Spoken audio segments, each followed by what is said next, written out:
This trash container is locked. The sliding lid has a padlock that says, "Whirling in rags." With a well-oiled crack, the lock pops open. It should now be possible to simply raise the lid. Don't. Maybe you shouldn't. There is, but you won't like it. Sweat forms on your brow. Your hand is still on the lid. The smell of rotten food rises to greet you. You see soggy cartons, dirty rags, and organic waste. We're just in time. This hasn't been emptied for over a week. Among the threadbare kitchen towels, something catches your eye. A pair of denim trousers. As the legs of the slime-covered jeans begin to unspool from the garbage, a rank corpse smell fills the air. The victim's clothes? Cadaverine odor is faint. If these belong to the deceased, they were removed when he was still in the early stages of decay. Drop them in here, officer. Guitar-marked blue jeans. Pockets empty or emptied. He wore them with a belt, too. A white belt. The loops appear stretched, but the belt is missing. That's it. Do you see anything else in there? I have another bag here. Something slimy catches your eye. A drab, long-sleeved shirt, olive-colored, appears from the food waste, dripping with pus. This is a military-type overgarment. No label or serial number. This is the kind of rib-knit shirt that's worn over light armor to conceal it in an urban scenario. Anything? The rest of the rags are just kitchen variety waste. A yellow old mug that catches your eye. But other than that...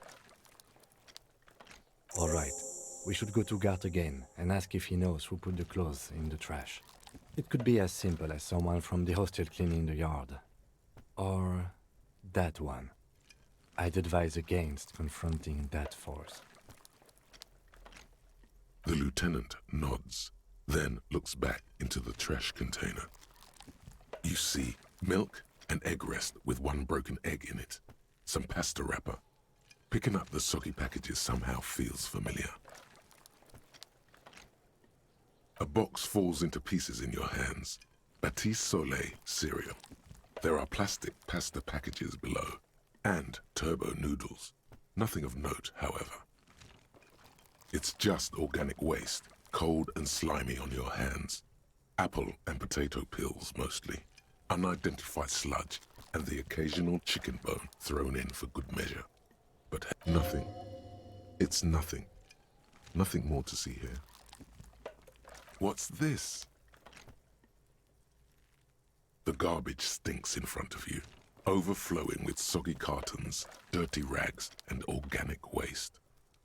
You pick out a broken mug with an oddly racist depiction of the yellow man frolicking in saffron, only in its social sensibility.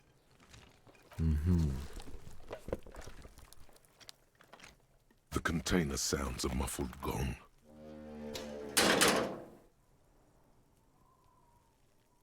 That's one thing off the list. I think we got it all.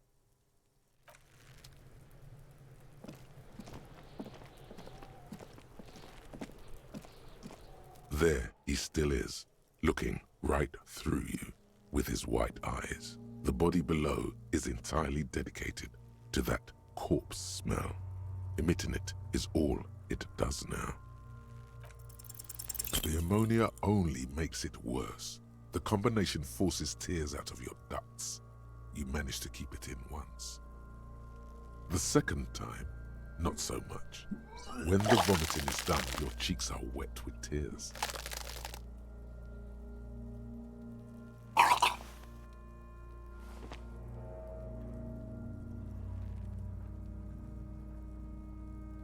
Are you okay, officer?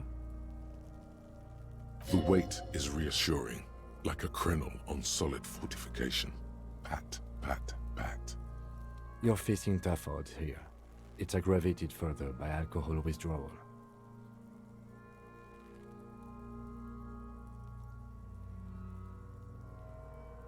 I've seen captains puke their guts out.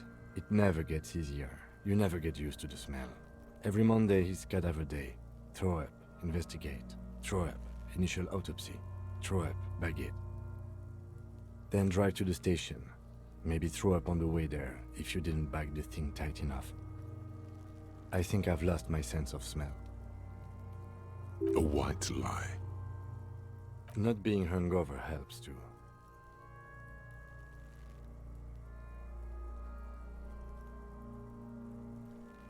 No. This is a two-man assignment because it needs 2 officers to complete. I need your help. You need to get your shit together. We should go talk to the locals. Find something else to do while the wind changes. It's pretty bad right now. You've gained a thought. When this dialogue is over, go to your thought cabinet and internalize it for special bonuses and effects. Give it half an hour. Get yourself together. Then come back and have another go.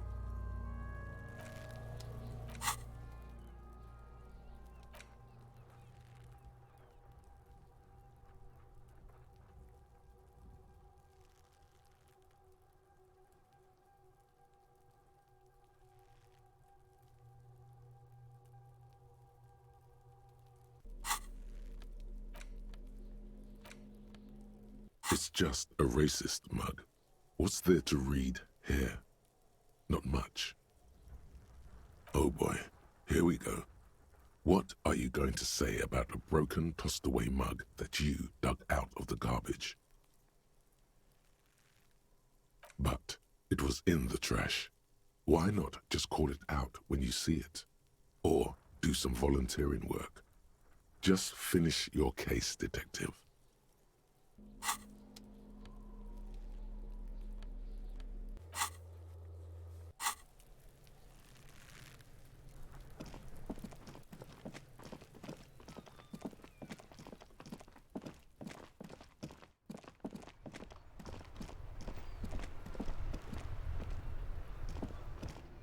I can't believe it's snowing again. It felt like springtime just a few days ago.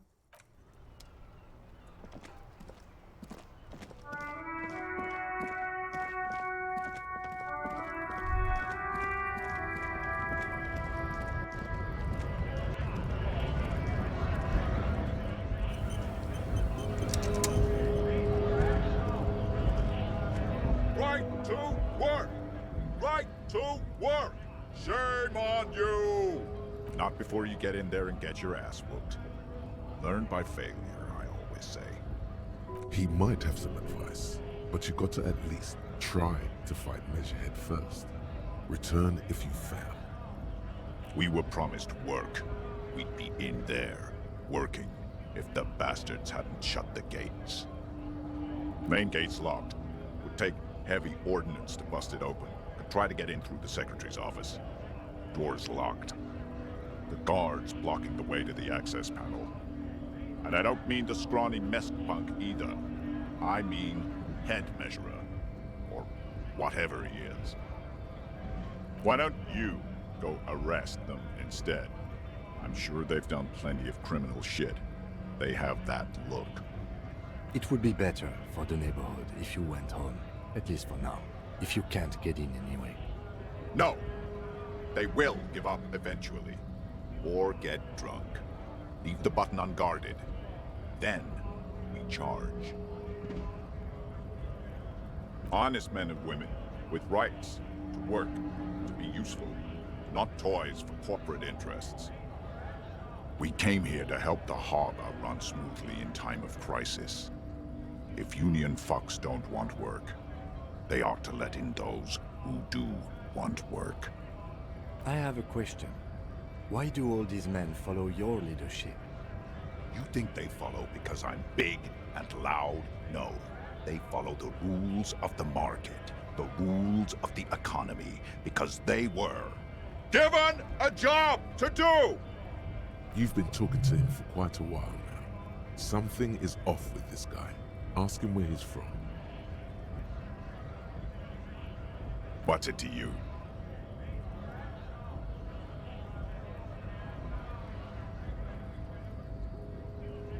Am I a suspect? Done no crimes. I only fight for the rights of people. Every once in a while, it's like you can see glimpses of another guy under the guise of this fighter for jobs. He seems a more brutal, cunning, and suspicious person. Just a hunch. Or you just might be paranoid. We're all workers, right? Workers stick together. Came from the eminent domain, in Jamrock. Backgrounds in odd jobs, heavy lifting, cargo hauling, bouncer work. I know the drill. Worked at Territorial. Ring a bell? Pretty okay as far as lies go.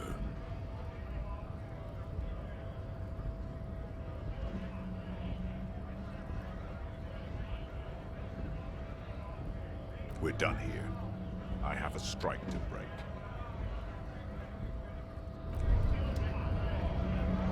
Right to work! Right to work! Shame on you! Things are busy enough. You going to waste less of my time? The hulking man oozes stark skepticism. When a bunch of ungrateful, lazy cockroaches can't get their act together, decide to block honest work for other people. Beats me. They mumble nonsense about boardrooms and workers' rights, while we have the right to work!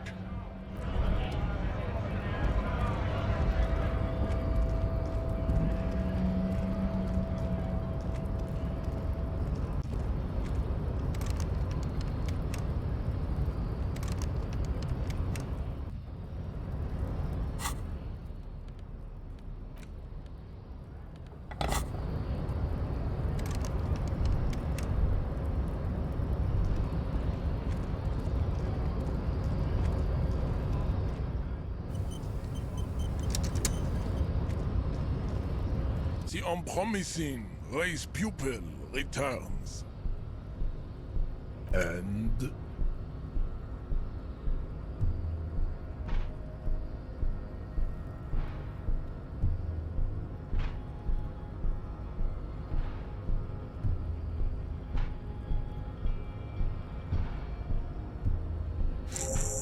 Look, babe. The fossilized rock and roll rebel challenges me, a figure of authority. He is trying to reinstate his individualism with swear words taken from rock songs from the last century. Individualism has really fucked him over, Jean. Impotent subject of pop culture, I take pity on you. You clearly want to enter the harbor bad, like a little boy wants to go on the potty. I can press the button for you. It will open the door. Very well. You may enter the door once. Our race conversation here has concluded. Finally. Let's go.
On second glance, someone has forgotten to properly close one of the drawers.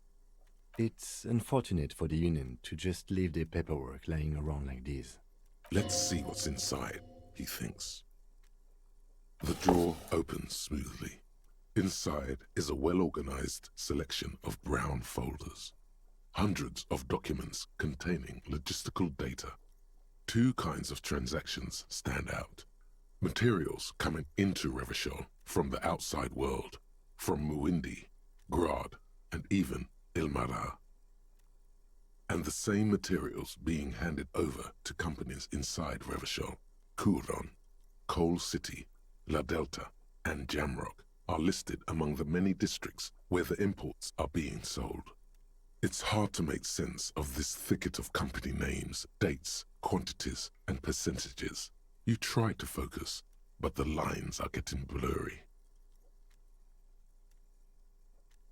The drawer slides shut smoothly. The file cabinet stands. The drawer slides. The file cabinet stands steady. Whatever's hidden here is hidden well. Concentration isn't enough. Only a trained accountant with a background in logistics would be able to really make sense of it. However, there is a little handwritten note stuck on the side of the drawer. It appears to be a to-do list written in large, uneven capital letters.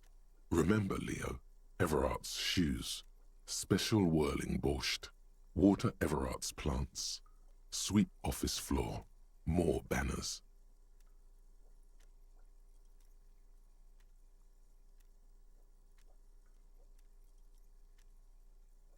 All items on the list have been crossed out and the note itself is crumpled. Everard Clare, probably, the head of the Debarders Union. One of his aides must have left it. Nothing incriminating here. The special borscht seems a bit odd in the list. Remember, Leo, Everard's shoes, special whirling borscht, water Everard's plants, sweep office floor. More. All items on the list have been crossed out and the note itself is crumpled. The drawer slides shut.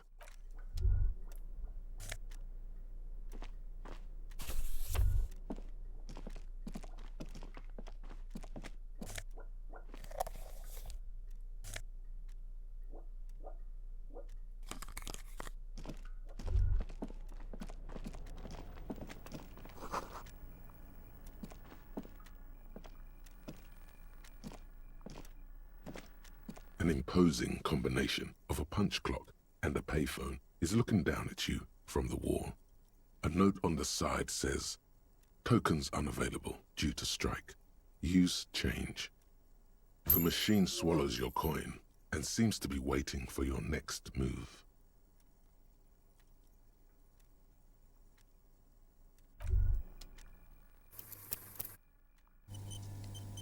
The already familiar cold touch of plastic. Well, it's unclear whether you actually have muscle memory.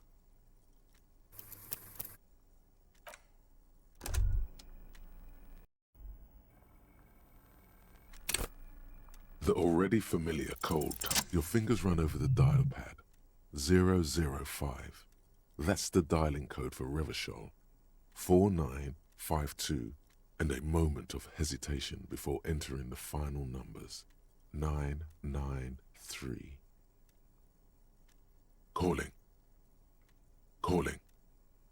Still calling. Then. Video Revachol, 24-hour video rental. We rent 8 and 10mm film for home use.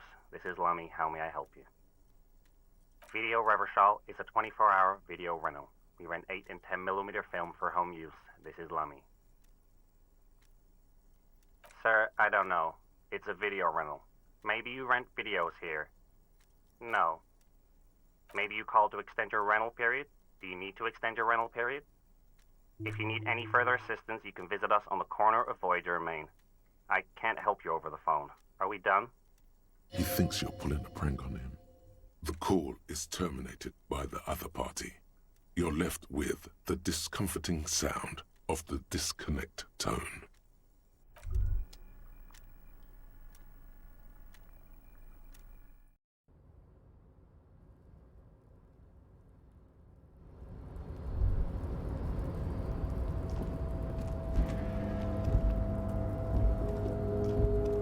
Looks like someone left his tarpaulin cloak hanging on the railing here. There is a white rectangle clearly visible on its back. This is your cloak. You can feel it. Yes, It does bear the RCM insignia, and we are the only detectives in Martinez. The service cloak issued to you by your station?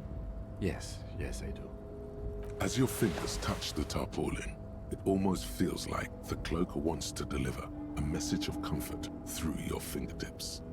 I will shield you from the elements and give my life for yours.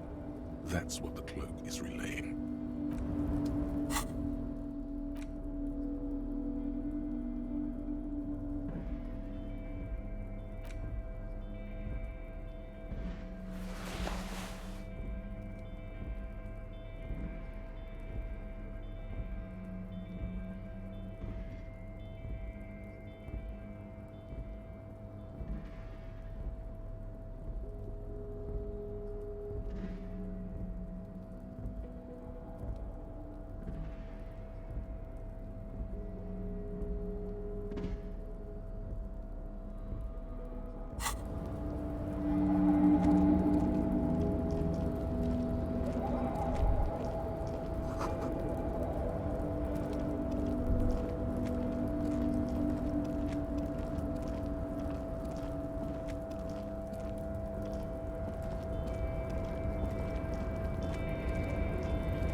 This is the night watchman's booth.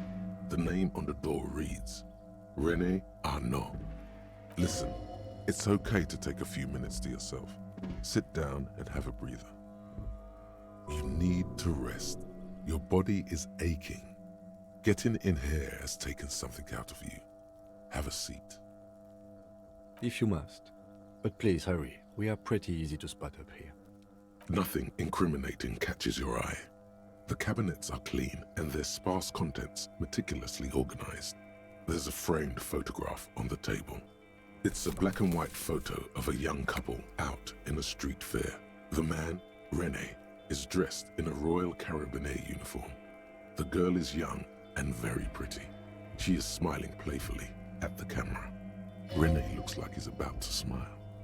This photo must be tied to some good memories. Why did you take that picture of René? You're really interested in that old soldier. Not sure I understand your fascination, but sure, as long as it doesn't take up a whole lot of time. The chair is not as austere as the rest of the booth. A thin grey pillow is attached to the seat, secured to the stiles by black ribbons. Stale air floods through your nostrils. Not a single mote of dust floats inside your lungs, though. The inside of the booth is immaculate. You stand and exit the booth.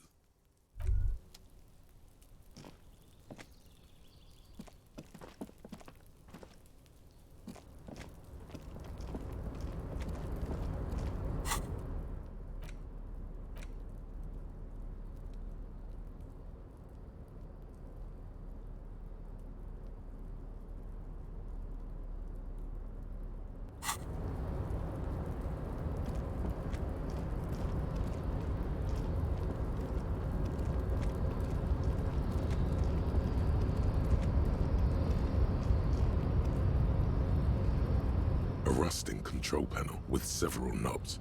2 buttons marked Marche and Arrête are faded with use. It seems to control the large crane above. A container is attached to its hook block. Marche. On. Arrête. Off. With a loud grind, the crane shifts overhead, moving a massive metal container through the air.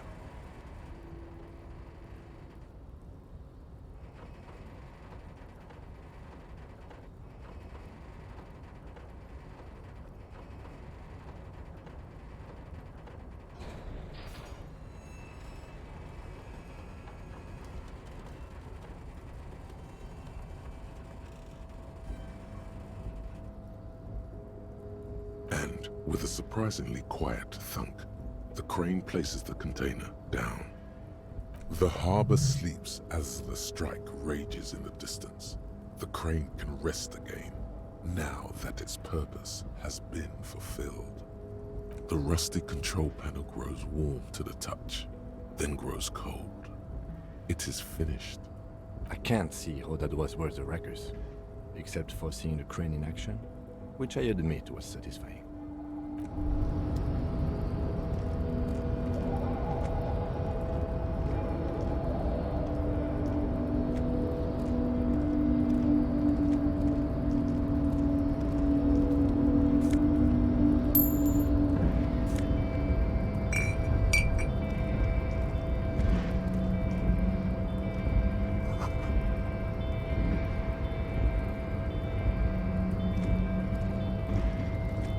Before you stands a cargo container, just one of many in the yard. You do? Because I don't. There are a million containers here. Why are you fixating on this one? There may very well be, but we are not here to look for that. We are not here to interact with containers. We are here to talk to the Union, right? You attempt to turn the handle, to no avail. The doors seem to be mechanically locked. To your left, the lieutenant considers your actions with some puzzlement. No reply.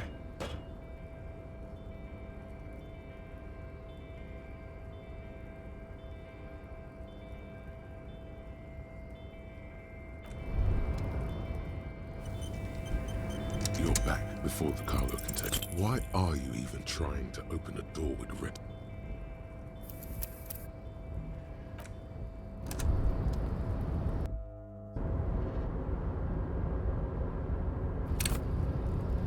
You're back before the cargo container. Why are you even...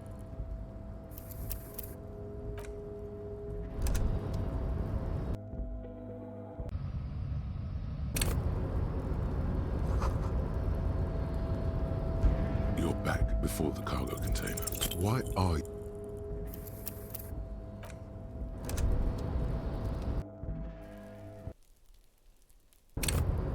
You're back before the cargo container. Why...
Before you is a walrus of a man seated behind a large desk. He looks up from his work, not the least bit surprised to see you. With great effort, he straightens himself up in his chair, yet says nothing. He simply stares at you. Have a good day, Mr. Dubois. I'm sure I'll be seeing you around. Mr. Dubois, I hope time is on your side this time. Please, please, Mr. Dubois, let us converse in a civilized manner, as equals. Take a seat. I insist. He's trying to throw you off your game with this Dubois nonsense. Don't give him the pleasure. Very well, Mr. Dubois. I respect a man with strong convictions. I, too, have convictions. One of which is that I will not engage with any man who won't face me at eye level. Should you find yourself more amenable in the future, I'd gladly resume our conversation. But until then, I'm afraid I must ask you to leave. You're no Titan of Elysium, buddy.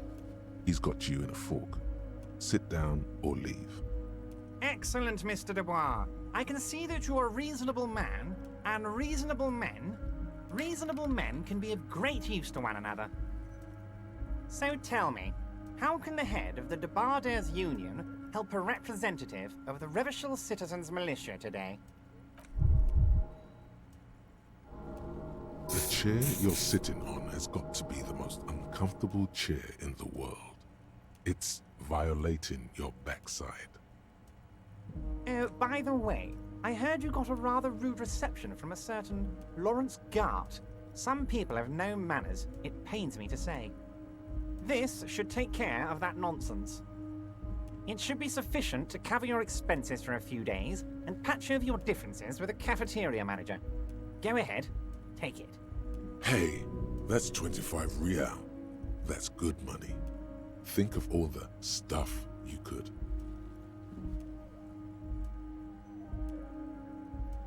Is there anything you'd like to say to me? Or... No. Cool? I wouldn't go that far. I'm sure there are cooler things than delivering a comically oversized novelty check to a cafeteria manager. But, sure, if that's what's cool nowadays. Now, I'd like to set your mind at ease about one other matter.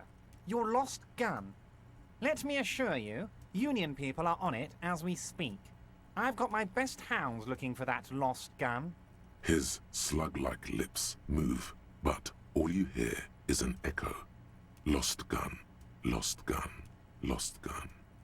The world is swallowed by a black hole of fear. Only two words escape its gravitational pull. Lost and gun. When he said, "Don't worry," he actually meant, be very worried. Are you all right, Harry? You seem anxious. Don't be. Everything's going to be all right. It's not like you left it loaded. You didn't lose a loaded gun. Local children aren't out there playing with it right now, pointing it into their own mouths. It's in a safe place. I just know it. I have a feeling everything's going to be all right. Officer, we will deal with this later. We don't need Mr. Clare's help with this. I wouldn't be so sure about that.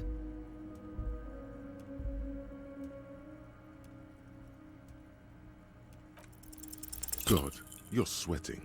Your knee is jerking. You're about to cry, aren't you? You're about to cry because you lost your gun and those children are gonna shoot themselves with it. You want to cry? God, you're weak. Whatever you do, don't cry. You'll think you're disgusting. Mr. Dubois, you don't look so good. What is this, Mr. Dubois? He keeps repeating. What is he trying to pull here? You need to cool the fuck down. Chill. Mr. Dubois! Mr. Dubois! Harry!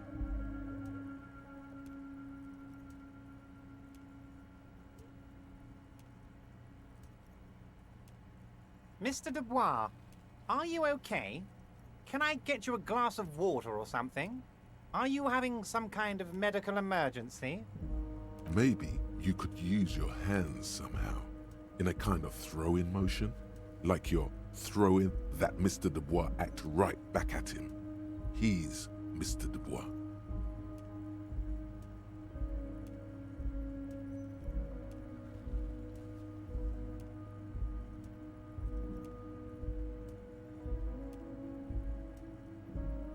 What an odd demonstration of... you got me, Harry. I don't even know what. As entertaining as it was, I'm afraid we're wasting our time. And I'm an extremely busy man, as I'm sure you are too. Okay, enough. We are here to ask you some questions pertaining to a murder investigation. Oh, of course. That's your main thing here. That's why you're in Martinez. I know everything that goes on around here, and I would love to discuss it with you. I mean, it's no secret that the lynching is connected to the strike. So much to talk about.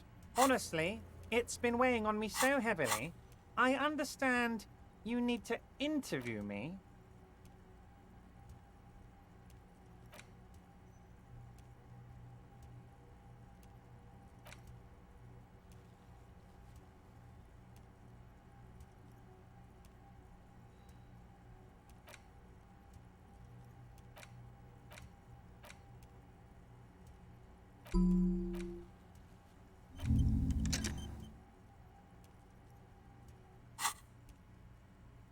But there's a thing that's been keeping me up at night.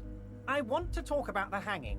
I mean, if we could just calmly talk, exchange information, we could blow this thing wide open. Yes, that sounds good. Let's do that. But I can't think straight with this thing weighing on me. You're police officers, aren't you? I have a crazy idea. You guys are basically door-opening machines, incredibly talented at opening doors. Oh, you're being too modest, my friend. But don't worry. This annoying thing I have is completely legal. I just need you to open a door. An excellent opportunity presents itself, sire. You could win the trust of the arch-liar, pretend to play into his hand. Then, should you wish, bend his efforts towards your own. Fantastic, my friend. Just let me know when it's done and we can take our friendship to the next level. You can get the key from Manana. He's down by the gates.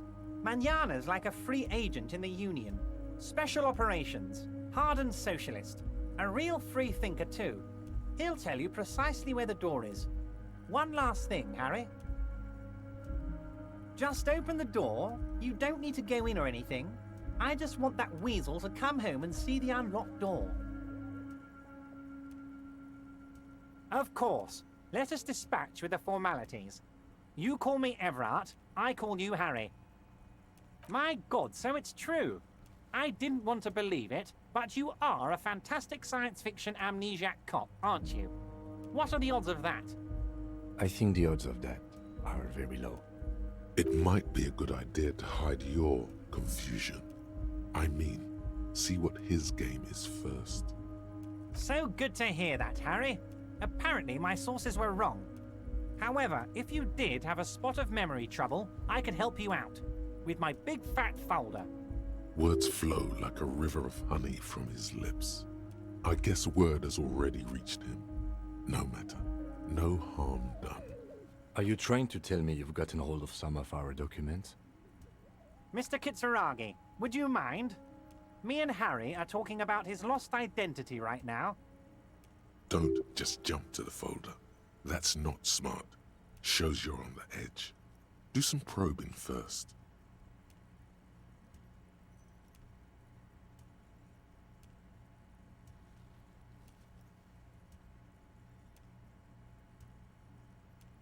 Ah, this? My friends in your organization gave it to me, Harry. This translates into, haha, you guys are so corrupt. I find that very suspicious. May I have a look?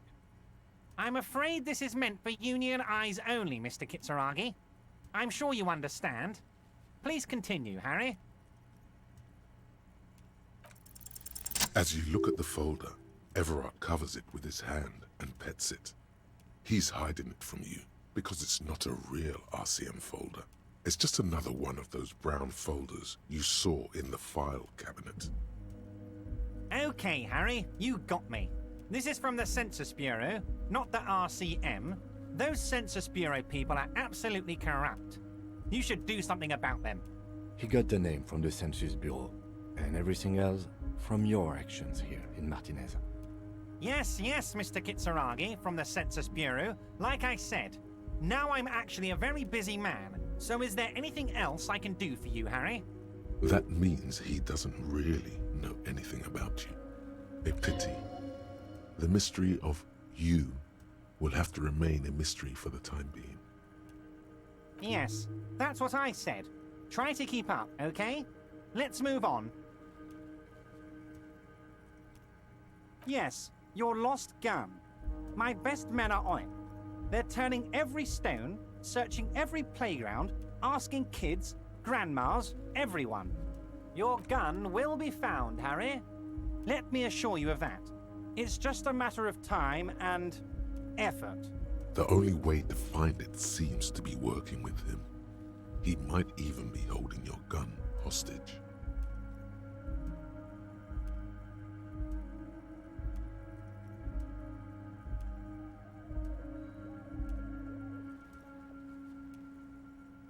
Yes, thank you for the hot tip regarding your lost gun, Harry. My men have indeed factored in that you pawned it. Now please, let the professionals do their job. Kick back, Harry, relax. I have great guys on this. You focus on what's important, building our relationship for the good of Martinez.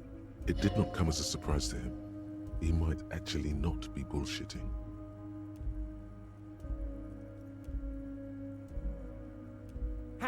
Harry, I was only trying to be tactful. A lost gun is a dangerous thing. I can't have it around in my neighborhood. Kids could be playing gun roulette with it as we speak. Teenage gangs could be arming themselves. Get a hold of yourself, Harry. I assure you we are working on locating the missing sidearm as well. The lieutenant is concerned about the lost gun and feels that the fact you haven't prioritized looking for it is unfortunate, if inevitable, and doesn't put the RCM in a good light. Excellent, Mr. Kitsuragi. That's excellent news. Looks like we have a friendly gun-finding competition on our hands. My dear Harry, there are literally millions of containers in this harbor. I couldn't possibly remember what's in all of them. Harry, you smooth-talking son of a bitch. Time is a precious resource, and I don't have enough of it to count containers with you. Smooth talking.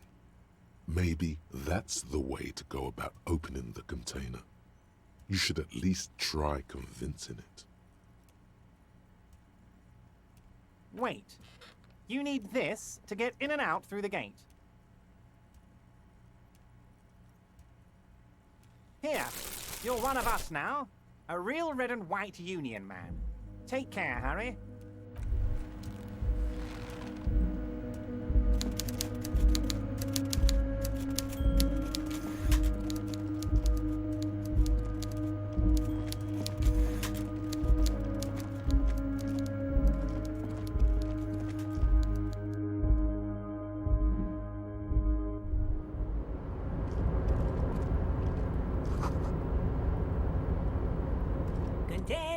Container, I'll turn you nice and red. Container, put the logos on.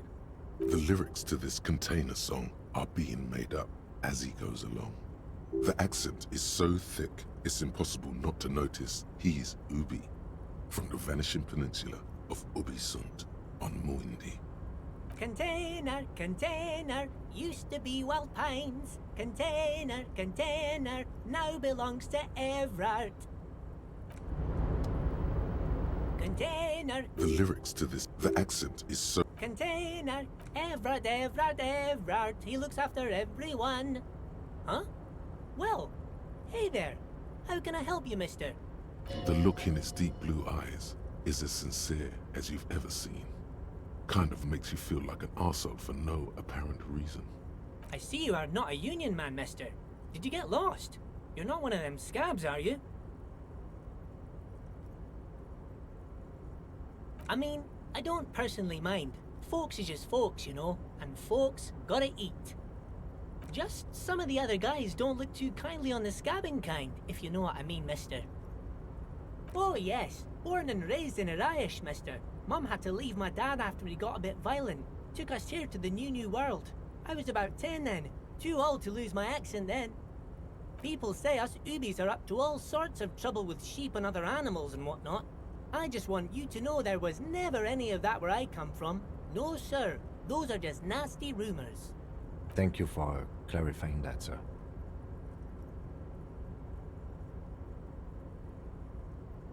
Oh yes, yes. I leave all kinds of notes for myself. That old head of mine ain't so good at keeping things in no more. I almost forgot about the borscht. Oh yes, I've been taking special whirling borscht to the men every day since the strike started.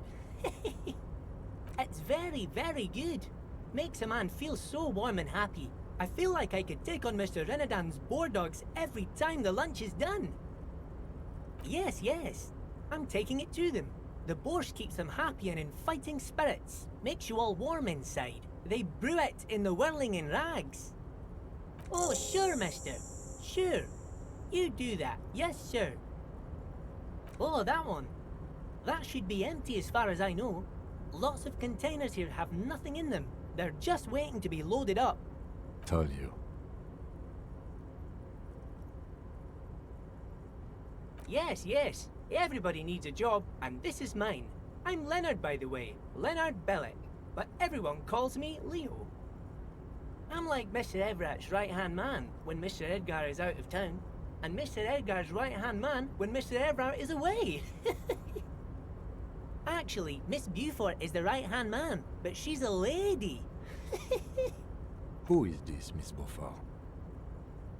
A real pretty lady with a skin like those Douai Sucre candy bars my missus likes so much. Them are real nice to suckle on once the dinner is done and me and the missus sit down beside the radio.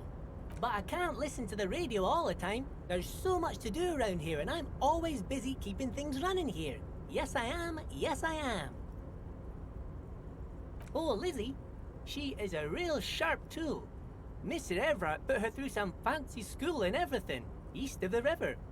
4 years she was gone, and when she came back, she was all fancy and lawyerly. He respects that word. That's obvious. But she's a real nice girl. Grew up in this here neighborhood. Knows everybody and gets along with everyone. Real pillar of the community one day, I'm sure. For a fraction of a second, there's sadness in his eyes. If me missus and me was to have a child, I'd be real happy if she turned out like her. But she can't have kids. Dr. Lemaitre said so, and she knows about such things. Been a doctor for almost 50 years she has. So Everett trained a lawyer named Miss Beaufort. Interesting.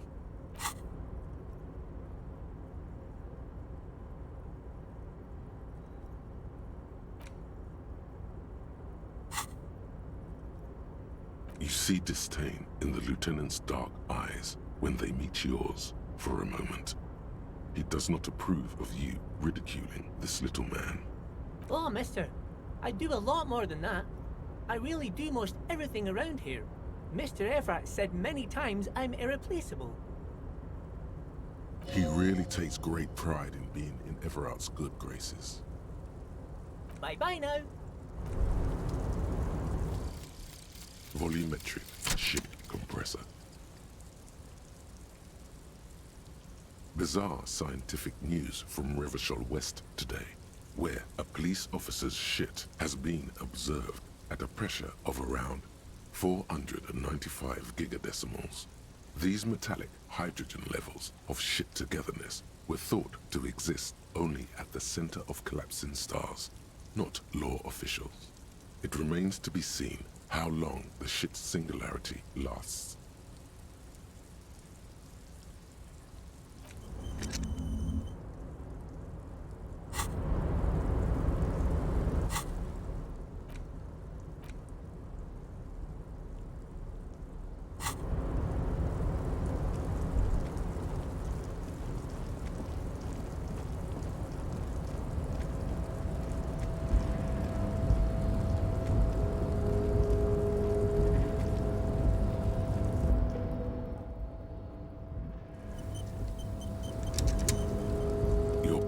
before the cargo container. Its draw has not lessened since you were last here.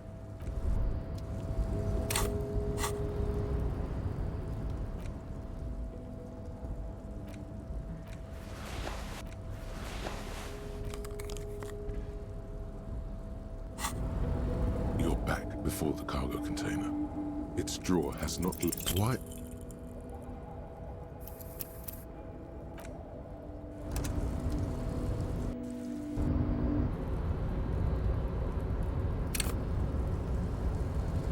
You're back before the cargo container. Why are... Because what wasn't an option? Now is not the time to get philosophical, detective.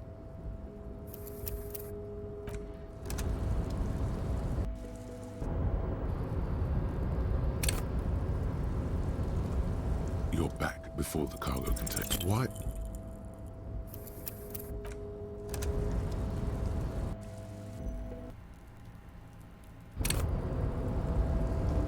You're back before the cargo container. Why?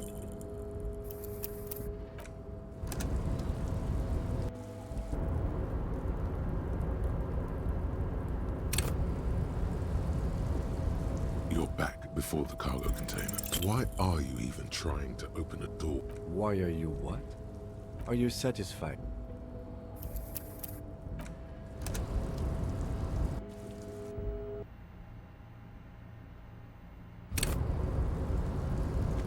You're back before the cargo container. Why are...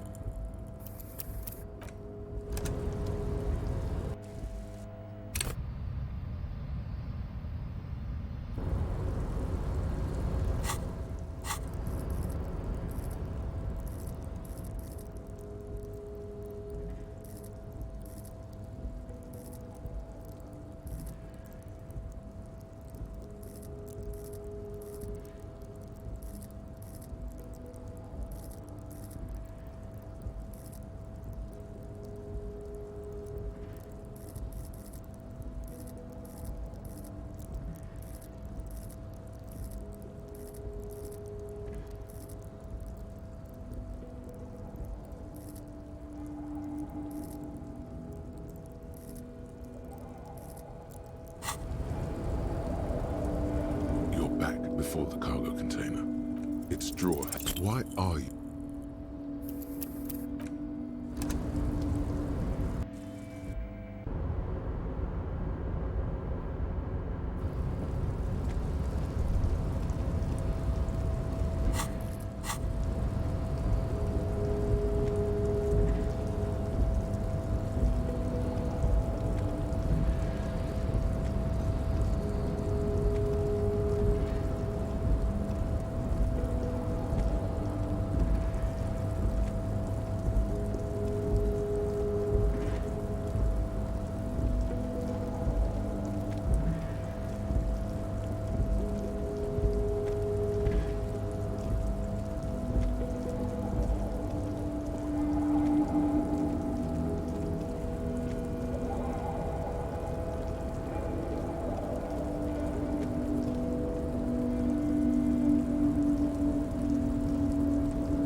The unpromising race pupil returns.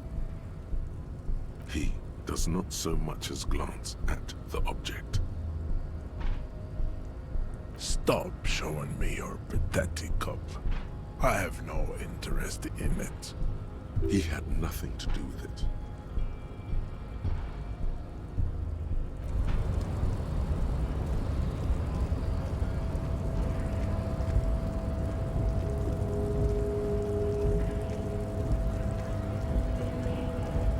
So, how'd you like our harbor?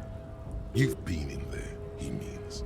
Talked to the boss man too, probably.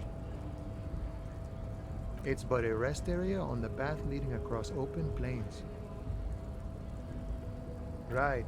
You talk to the boss, eye to eye, like men of the plain. If you have any more questions, I'm set to talk. The mercenary, eh? Who could have killed him? That's indeed the question. Why even do such a thing? The man whispers a jaunty tune. A key, huh? What door is this key supposed to open? Oh, say no more. I got you. I got that key right here. And let me tell you, it's mighty good of you to help us out during the strike. Working class solidarity, as they say.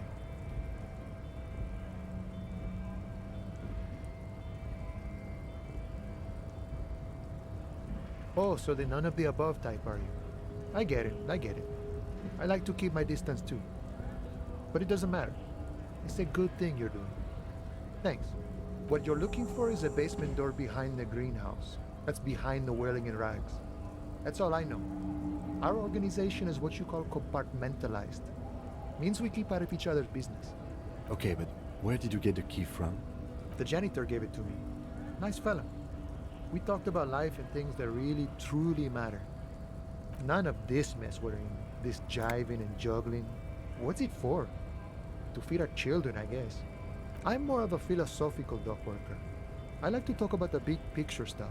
Who I am, who you are, what we are fighting for.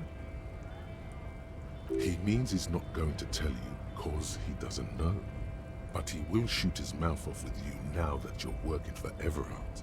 Who he is and what they're fighting for. This is interesting. We're negotiating our share. Aye. All of it.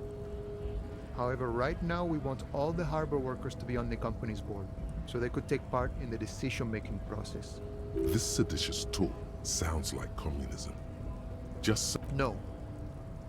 I don't think I'm a communist. Seeing something of value and saying I want it all to myself is a much older and simpler notion. No science to it at all. Even a weak child can think it. The only things holding someone back are I can't and I shouldn't. A none of the above kind of man. No harm in being that. I think it's best you make up your own mind now that you've met him. In my eyes, he is a capable organizer and a decent businessman. He's probably in his container at the harbor, so head right on in there. Sure, I've had the necessary free time. Fortunately, there's always time. the look in his brown eyes conjures up an understanding. For him, having command of his time is the most important thing. It all comes together now. The way he speaks about scabs, his general attitude. He's a follower of a 500-year-old Franco-Nigerian Boyadero code, itself an appropriation of Vespertine cool. That of a noble peasant or a traveling herdsman. True to yourself, independent in your actions, loyal to your friends. The man sits on the railing, his hands reaching far and wide. Yet it... What's this? We're getting reports of normal, reasonable, temperate, political opinions somewhere in Martinez.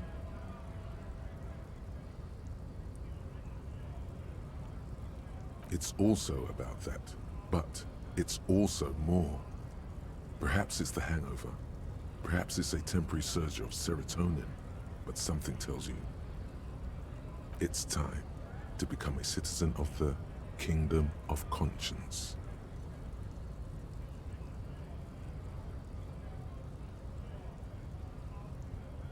It is not a place. It is a moment in time that can only arise in the right circumstances. In all of human history, it's only been achieved a handful of times. Incrementally. History's greatest catastrophes have been brought about by people trying to make the world a better place. Too quickly. That's the genius of Dolores Day. She recognized that progress is meaningless if its gains are lost because of instability. Real, lasting change can only come about gradually, increment by increment. Tisk tisk, just because you live in the present doesn't mean you have the right to place your needs above the needs of the future. You may never live to see the kingdom of conscience. Your children may not. Even your grandchildren might not. But that's no excuse not to keep working. What rationality?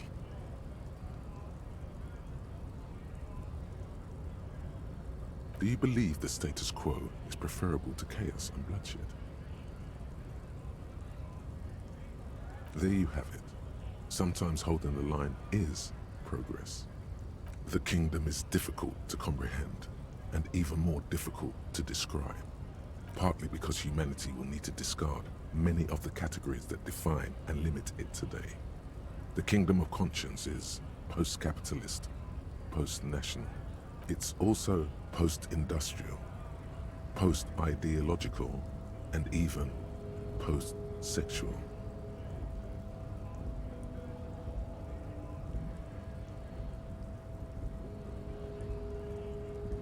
Slow down, Mr. Reasonable. Did you miss the part about compromising and taking things slow? That's right. Remember, real democracy is just around the corner for Revershaw. When that real democracy kicks in, a long time from now, we are all going to be so much happier.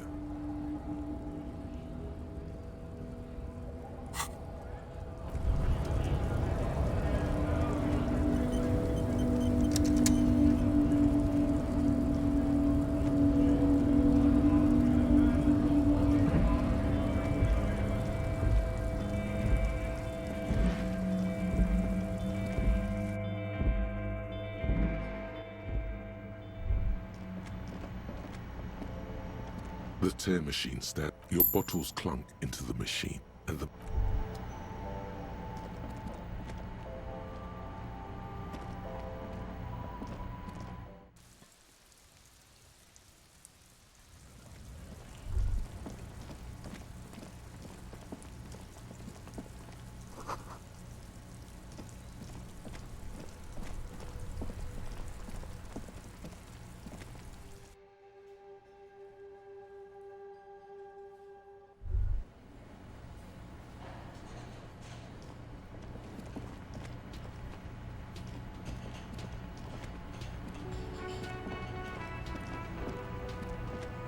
You see a heavy steel.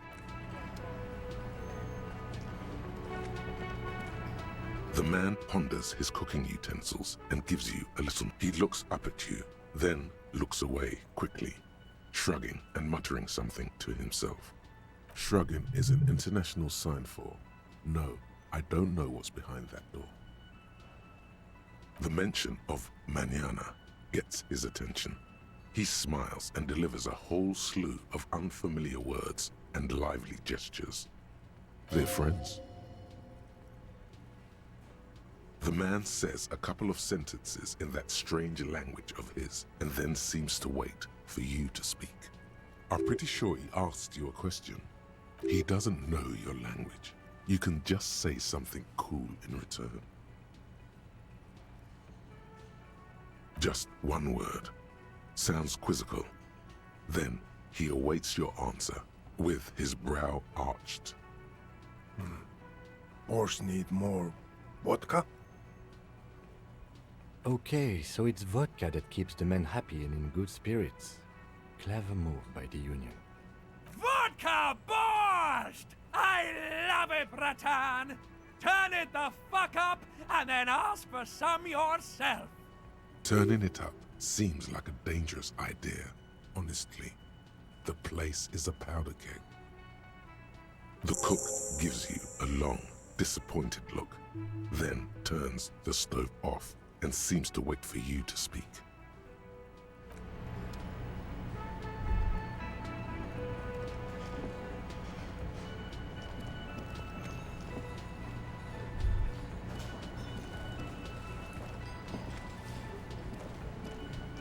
Can I help you? Thanks. I hope you found what you were looking for. How strange. I certainly didn't put them there. Sylvie had the keys before I got here, and I can vouch for her. I can vouch for all my staff. None of us would tamper with the crime scene. The trash collection service? CS Municipal. I don't see why they would put anything in the trash, though. Ah, the elusive CS Municipal. I doubt we'll be able to track down who was sent here last and when. This will have to be one of those little threads that solves itself down the road. Thank you anyway. Yes?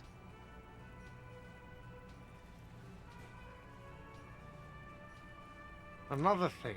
Great. I love those. Yes? Yes. Have you got it? A lot. A lot. For the room, drinks, and broken window, 130 real. You must be joking, right? You come here, trash everything, and now you try to pay with a novelty check? This isn't a game show. I'm not going to accept it. You owe me cold, hard money. I want to see that money in the palm of my hand. Every single cent. You can cash it in at the local frit near the harbor gates, though it might not be enough to cover it. Like what?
Is this about the questions again? Because I don't really know anything. Wow. I didn't know you worked for the union, sir. Anything else I can... No, you don't work for the Union. The Union works for you by supplying you with cash. She looks up from her magazine, eyes filled with tired ennui. Yes, what we have is there, in the medicine cabinet. Go take a look yourself. A warehouse? I don't know. Maybe. I don't. She scrunches up her face into an expression of consummate adolescent skepticism. Fine. For it doesn't have a warehouse. Just a little back room here. Okay?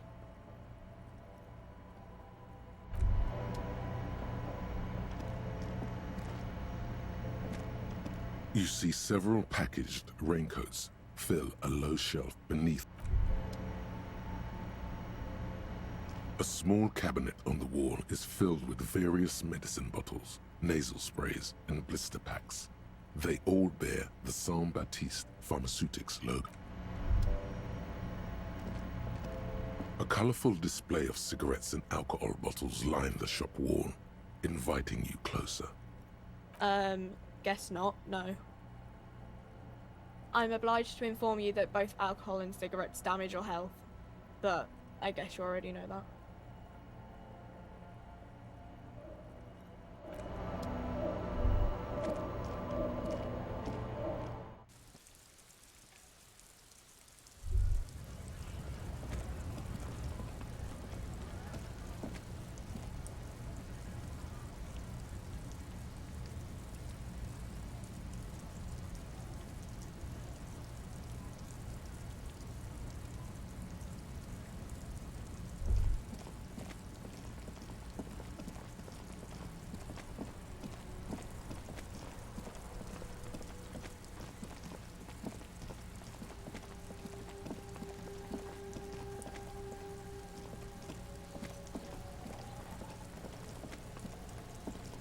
There he still is, looking right through you with his white eyes.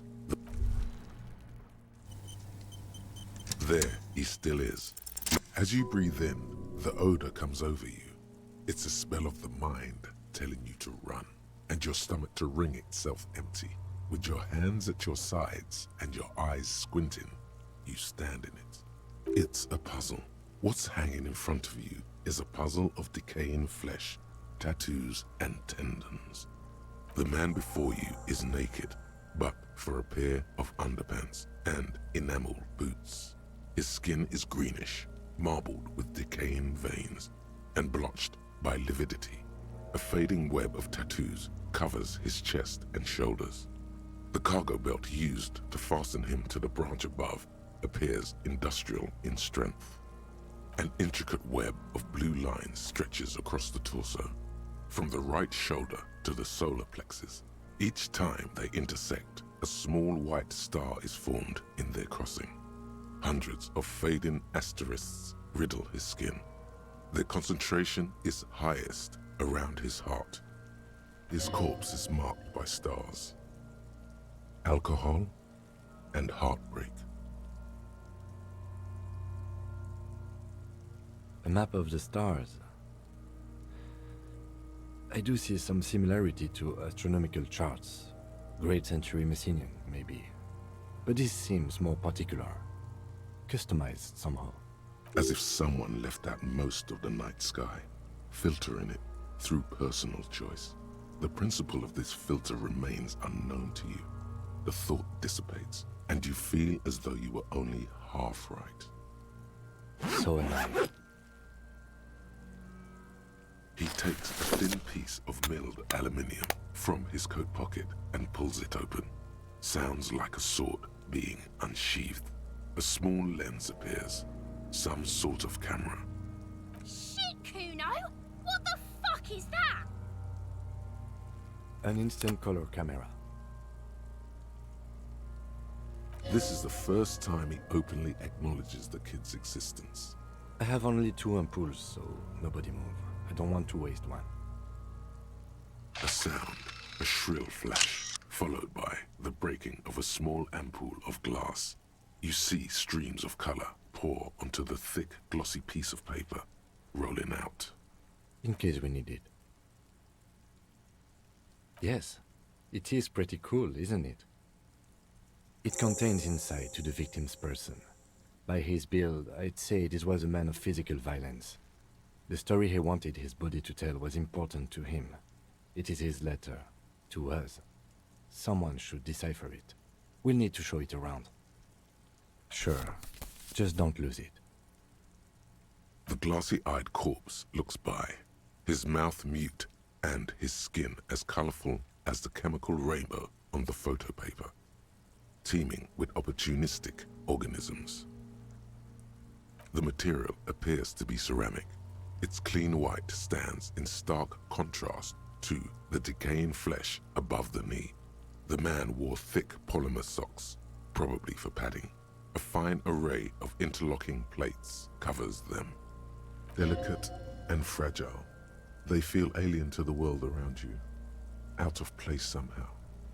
These are clearly not boots. They're armor, possibly part of a larger set. Indeed. Technically speaking, these are sabatons, not boots. Oh, the lieutenant uses a memo technique, A6. That's not just any notebook. It's a classic. It's all you, baby.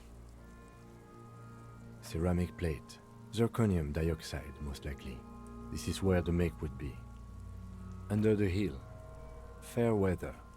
Fair weather model T500 VE. I'm guessing that's vitreous enamel. This is advanced stuff. This feels dangerous. Are you sure?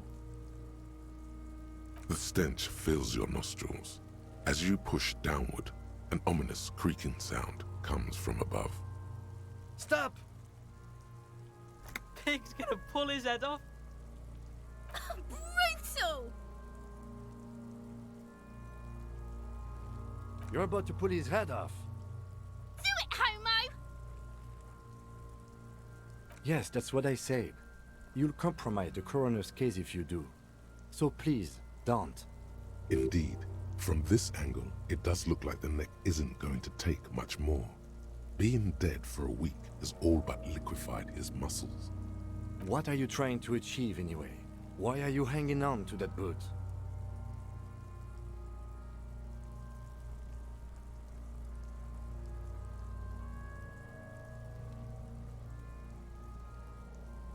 This is not the enemy. This is the deceased, the victim, in a murder investigation. That doesn't mean anything, detective. Besides, there's no way you are getting them off. All the organic matter in his body has been flowing down into the boots for 7 days. They are fused to his feet now. Why do you think they are the only thing left on him? Processing will take care of them. With the situation in the morgue, it will yield nothing. But we must pick our fights. Should we continue?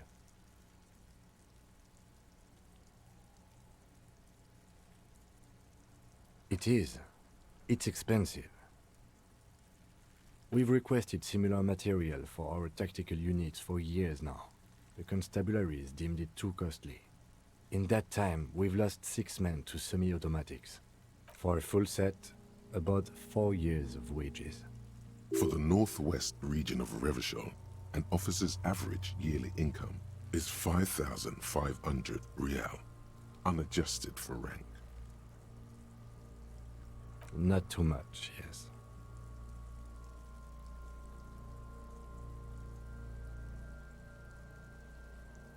The lieutenant nods, wiping his finger on his sleeve.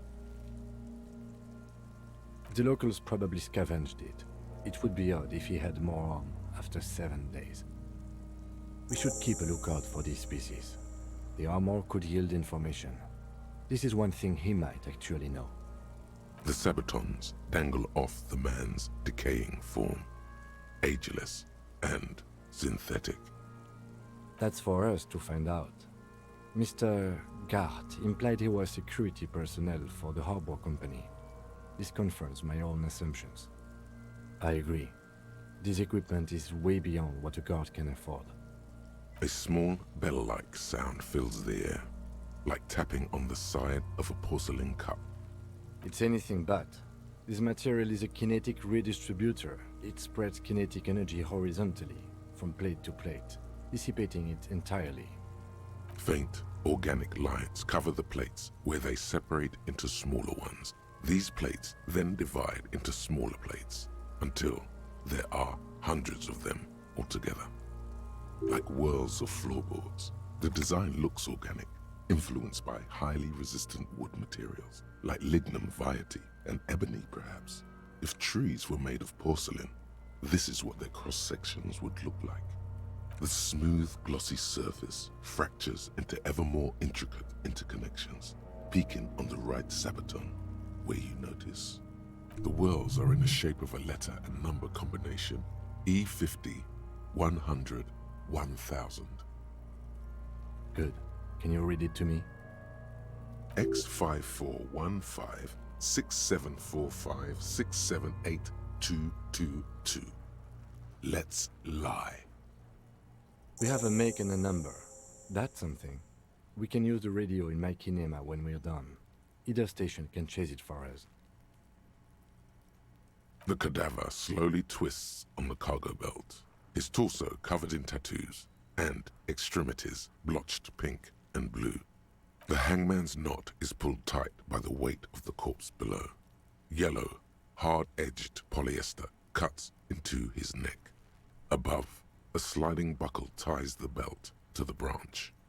This is a steel-reinforced cargo lashing belt, big brother of the regular cargo belt.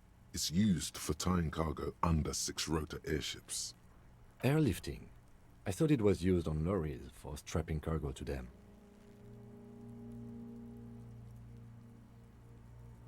The local harbor uses 6 rotors to shuffle containers around. I get the sense they use whatever was on hand without paying much attention to not incriminating themselves.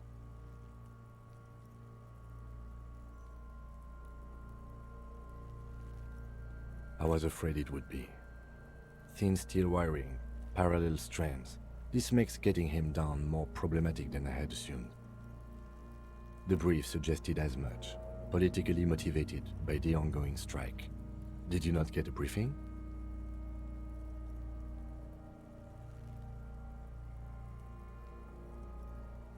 Okay, you should ask me for one the first moment we get.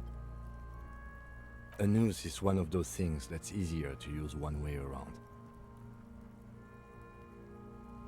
That ladder can't carry a grown man. I didn't see any splintering either, did you? I think they lassoed the branch, then pulled on the belt to close the buckle. Could be. The shape of the branch supports the theory. The cadaver hangs from the cargo belt, limbs limp and torso covered in tattoos.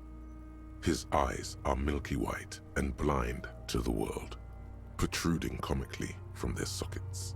There is no one home, just subaquatic terrors there. Dark brown hair grows on his head.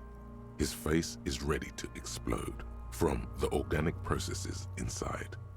The death's head grin has passed. What remains is an unrecognizable mess. I'm gone. Into the wild pale yonder. In the past, way out in the west. I'm a joke. Look at me. A killer. A motherfucker. And a killer. Go ahead, Cobbo. What do you mean? It's the power of your imagination. Yeah, man! Don't be crazy! Inanimate objects and dead people can't really talk to you. Your wild imagination is doing this. Ask some more of those questions you love so much. He loves those. Because you're a copperoonie. Look at all of them go. Do you want more questions? Coming right up, copperoonie Rooney. Fuck no. You're no Rooney. No, you're not a Harry either. You're a motherfucker. That's who you are. Rooney the motherfucker. Because you have loved it, me and Provocopo. It was love all along. Sure, Lobo. I can ask you a question. Why are you doing this? Looking at my face, motionless, looking into my eyes, standing here. Why are you investigating my murder? Something is on its way. Something hidden. It's coming. A miracle from the northwest, and it's almost here. You can feel it in the air, on your hands. The cold spring air smoothing them over. Come back later, Corpo. Amuse yourself with my frank manners and my memento mori features. As you narrow your eyes, the monster before you blurs into a violent mess of green and pink. This is a trick. You've done it before. Pink is where the blood settled in the first hours post-mortem. You can use it to see if the corpse has been tampered with. Does his position at the time of death match the discoloration? Only the lower extremities are pink with a dash of blue. His fatted hands, thighs, and his neck, just above the noose. The rest of the corpse appears dark green in the cold spring air. I see it. His neck too. The lividity goes right up his chin. We have good, well-pronounced discoloration here. The monster comes back into focus, an explosion of color, coursing with dark marbled veins. His stomach appears pregnant with something. Black liquid streams down his thigh and onto his boot. So, what do you think?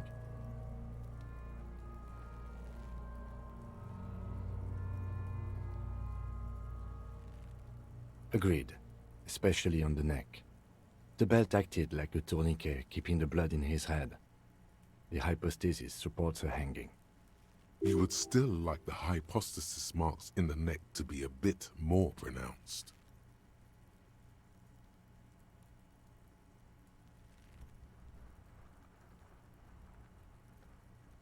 Maybe it looks faint to you? It could be more pronounced, actually. Dûment noté.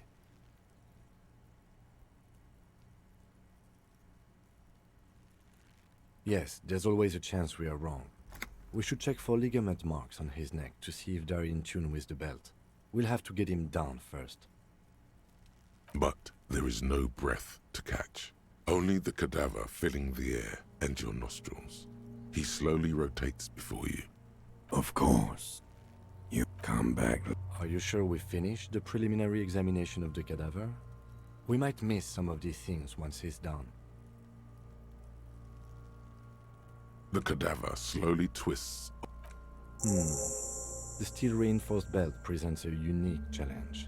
I brought chain cutters, but I don't see a good angle of approach to the belt. He doesn't actually think the challenge is unique. He thinks it's frustrating, annoying, and harder than he thought. The cadaver is a good 1.2 meters up. Neither one of us can reach the belt without assistance. And even if we do, there's the question of cutting the airship strength material.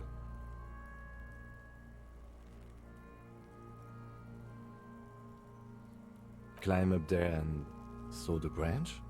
There has to be a less risky way. I was really hoping we wouldn't. The Union appeared to be suspect in this case. I would really prefer if there was another way. These people might have an agenda. But what other options? The corpse twists on the... Someone else? You mean... What was that about processing, then? Weren't they supposed to take care of the boots? Why don't they help? No. Think of the boys from processing as murderers. Only instead of people, they murder crime scenes. Processing is a wrecking crew. They know how to commission off items and how to work the incinerator in the morgue. I know it's hard, but I assure you, the others won't come to help us. And we have a growing sanitary concern here. We need to... Yeah! Bang bang time, pigs! How? Where the buckle ties the rope to the branch, that's a good spot to aim.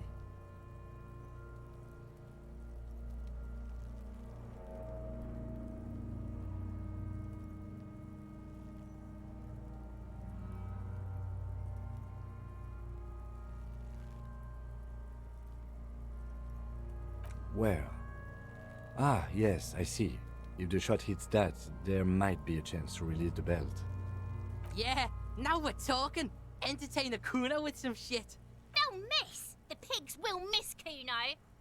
The lieutenant is undecided.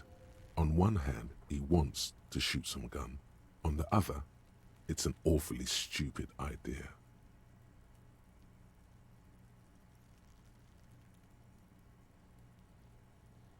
I'll blow his head off. Take it! Take the shot! Yeah, take the shot. Kuno wants some of that shit. Silence.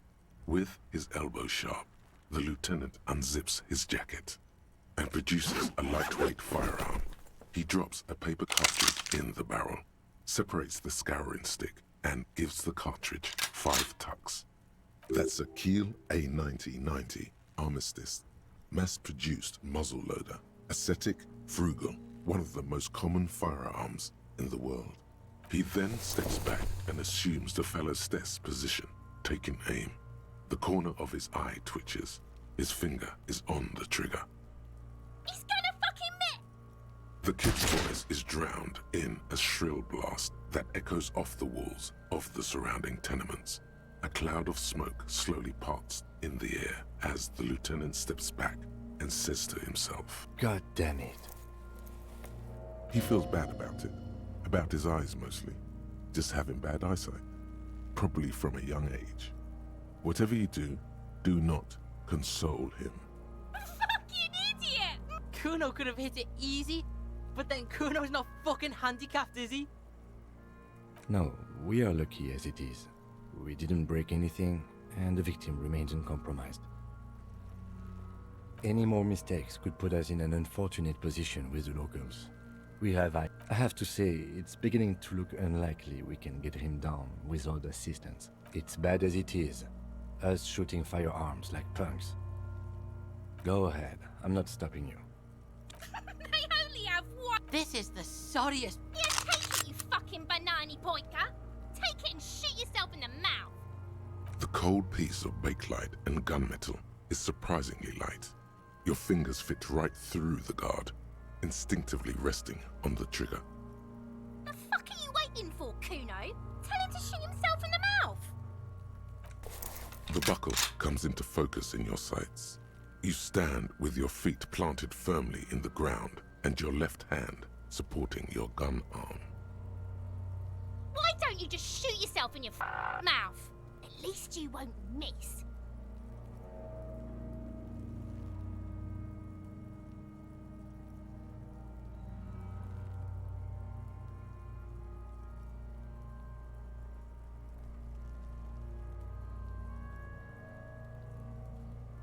Your field of view narrows. The branch slowly moves, becoming entirely two-dimensional. The metal buckle glimmers, catching the evening light. As the slow movement of the branch in the wind and your shoulders directing the gun sync up. Look, he's crying! You gonna cry now, fucking faggoty?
I agree. Enough gunslinging for today. I suggest we go to the harbor.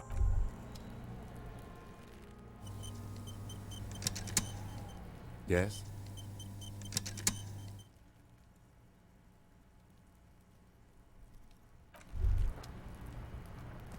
The man before you is naked, but for a pair of underpants and white boots. His skin is marbled with decaying.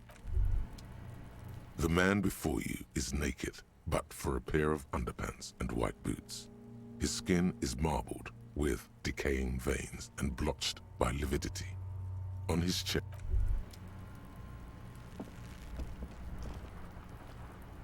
Yes?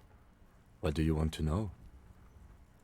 Ah, yes. 3 days ago, the RCM Emergencies Desk received a report about a security guard who was found hanged in Martinez. An anonymous caller said there was a dead body behind the Whirling in Rags hostel cafeteria. The cadaver had been there for 4 days. No one had come to investigate.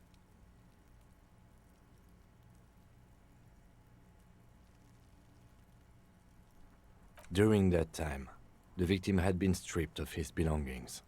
The caller did not identify him, but used the word lynching. There is an ongoing labor dispute between the local dock workers and the logistics company Wild Pines. I was told we should approach the death as part of this dispute. A security guard or worker of some sort hired by Wild Pines. This was just hearsay from Martinez, of course. We need to find out the truth. They didn't identify themselves in any way. The tone was muffled using a device of some sort. The desk could identify neither the caller's age nor sex. There's a strong prejudice against involving the RCM in what's seen as union matters. The dock workers' union is the de facto police in Martinez. Now it appears they've started executing too. We cannot allow that.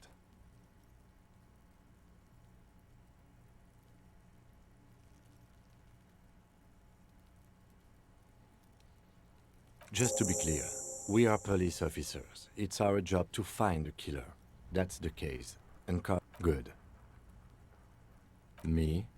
I don't see how my life is pertinent to the investigation. Ah, if you insist. What do you want to know? That's because I'm half Seolite, or quarter. My father's father was from Seoul. So was my grandmother, but from my mother's side. It's not an interesting topic. It's a part of the world, officer. A geopolitical... Seoul is a protectionist, isolationist, pan-Isolari state west of the Insulindian Isola. Actually, it's quite interesting. Some would even say mysterious. You're barking up the wrong tree. I don't speak a word of Seolite. I've never met either one of my grandparents, and I've never been to Seoul. I'm a regular Revacholière. A point of pride to him. No. Your brain sends the signal to your lips, but they refuse the order. Something is paralyzing them. You're pretty sure it has something to do with the lieutenant's eyebrow. Something the matter, detective? This guy's got authority off the charts. With just the flick of his eyebrow, he's able to make you his thrall. Nothing. You better hope he doesn't abuse his authority. There's a lot of it. The lieutenant relaxes his eyebrow, and you seem to regain control of yourself. What do you mean? I have no idea what you're talking about. The lieutenant's conceptualization skills must be rather rudimentary. The lieutenant is a police officer of the old school. His concerns are material and extrinsic. But this isn't an old school case. So what? That makes you the new school? God spare us. For real detective work, nothing beats a good notebook by your side. The lieutenant produces his familiar mnemotechnique A6 and idly thumbs through a few pages. That's where his conversations with himself take place. We all have our different mediums. His is written. Good. Let's change the subject. No response. He just arches his brow. He's having trouble processing it, believing it even. Have you tried concentrating on something other than your personal affairs? There is a sudden, harsh edge to his voice, like he's tired of hearing about your personal affairs. Focus on other people's troubles, not your own. A moment passes.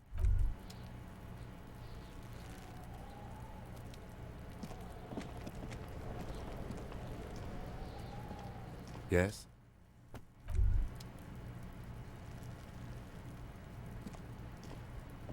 Fuck does Kuno care? Pig, do you have any idea how fucking stupid that sounds? Kuno's cruising his bitch on the town, and the bitch comes back griefing to the Kuno. What is up with that? Get the fuck out of here, fat ass! Those pants are too small for you. The fuck about it? Kuno doesn't give a shit about... Kuno's fuck gimp's got one big thing wrong with him. He's a fucking mutant. Look at him. Fucking growth hormone shit. He's a giant. The armor's too big for any man. Kuno doesn't give a shit about that freak armor. Kuno threw that shit away. Kuno tried to get the helmet on. It was too big. Kuno kicked that shit in the sea, rugby style. That shit means nothing to Kuno. Yeah, that shit means nothing to Kuno. Kuno doesn't give a shit about material shit. Kuno's a fucking monk. You wanna fuck on someone about that armor? Go fuck the mustached union fuck. The jolly troubadour shit at the gate. Yeah, cock in boot. You know that jolly union cow fucker? Came around talking about cows or some shit? Came around pretending like he cares about cows? Yes, you met him at the gates. The one with the boots and the jolly smile. Yeah, he's the one you want to talk to. He's fucking crazy about that armor shit. Coming here pretending like he likes cows. Trying to catch a peep at Kuno's armor. Curious, my liege. Why did Kuno feed you this information? Yes, pray pardon, sire. Better to let it be. I did not mean to make you paranoid. Probably climbed. Kuno was busy down the road when that shit went down. You heard Kuno? Kuno wasn't even in Martinez. Kuno wasn't in Revachol. Kuno wasn't regional. The city's too large for him to have left. But he wasn't here either. So where was he? I don't know. Some fucking... Mesk or I don't know. Some other place. Night City. Kuno was in There is no Night City anywhere. That sounds like the name of a city in some pulp science fiction novel. Why you gotta be riding Kuno's ass? You haven't been where Kuno's been. You haven't been in Kuno's head. You wanna know where Kuno was? You wanna know what Kuno's been fucking up to? Don't tell him that, Kuno. It's lame. It's not fucking lame. Kuno's building Kuno's City. Night City. Rage City. The City of Rage. That's it. And it's not lame. Lame? That's the name of Kuno's City, bitch. Get the fuck off Kuno's back. This shit ain't about that. It's impossible to deduce what it is about, at least for the moment. If it's important, it'll come up later. Focus on the case. You're testing Kuno. Get lost, Yeah? The kingdom of Kuno? The fuck? Yeah, Kuno doesn't know shit about that. That shit is beneath Kuno. Listen, listen. Kuno doesn't care about this small-time shit. Just listen. Kuno saw what you did there, dumpster diving. Sad shit. Kuno could hook you up with some sweet rags. Shit like Kuno's wearing. Your size, good price. 500 real.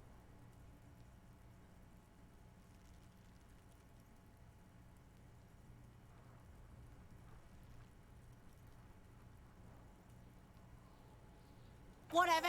Kuno was trying to help you, but you're too fat for fouling anyway, pig. That's just some shit roofing gimps left behind, lazy dinks. There it is. That strange feeling again. As if there was more than meets the eye about that pile of roofing material. The fuck are you talking about? Kuno doesn't know what handed gimps they were. Trying to get you to talk gimp, Kuno. Don't talk. inner eye. Fuck are you talking about? Ask me a normal question, pig. They're trying to make you feel stupid, Kuno. You glance again at the roofing material in front of the shack. Yes, you should go back there. Don't be wondering about Kuno's shit, pig. Fuck does Kuno care about your hunch? That's your shit. You think the fuck? A mug in the trash. Is this about the fucking clothes again? Yeah, Kuno sees where this is going. Kuno's got that fast brain. You saying you pigs are after the mug fucker 'cause he's the clothes fucker? I can't hear you, Kuno. Speak louder, Kuno. Shit, that's tense. Someone's going to the beat-down basement, huh? Mug guy gonna get tied to the radiator. Kuno doesn't know who put that shit in there. And if he did, he wouldn't squeal. But if you find out, maybe you can... Tell the Kuno who it was. He's curious. He likes putting 2 and 2 together here. Stop turning into a pig, Kuno. They're trying to get you hooked on the snitching. Get away from my Kuno. Yeah, get your bacon shit away. Kuno doesn't like... Yeah, whatever. Kuno doesn't fuck...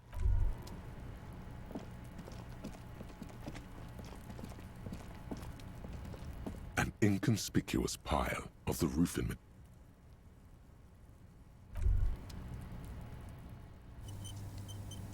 An inconspicuous pile of the roofing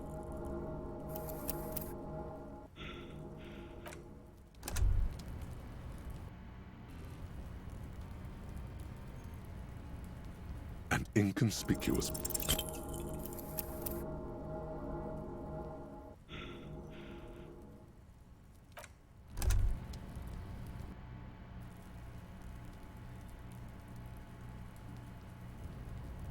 An inconspicuous pile of the roofing material, because it's nice and orderly.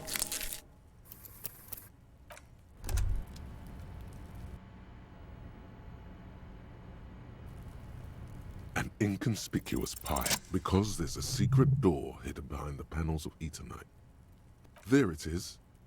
You see a shabby little door.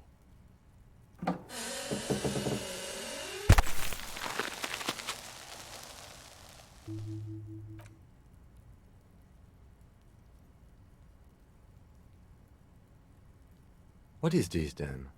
A tool shed? Let's investigate.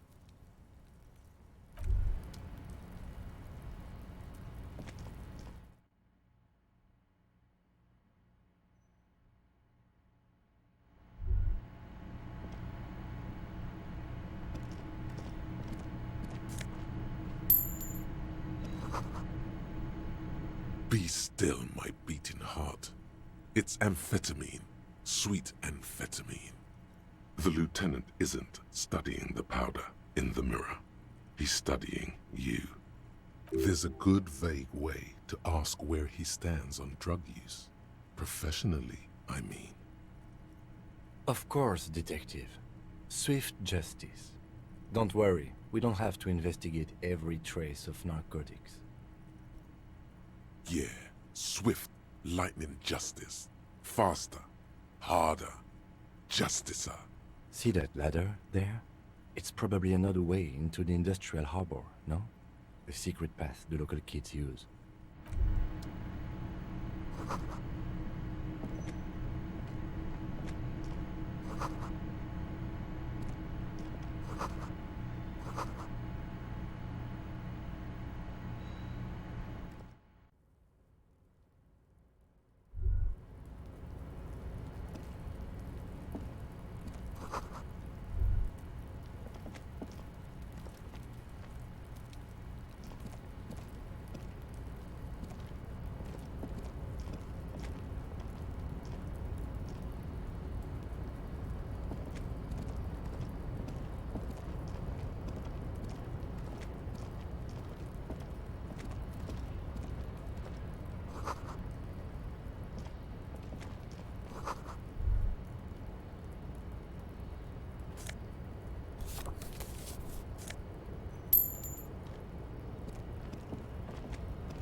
see a heavy...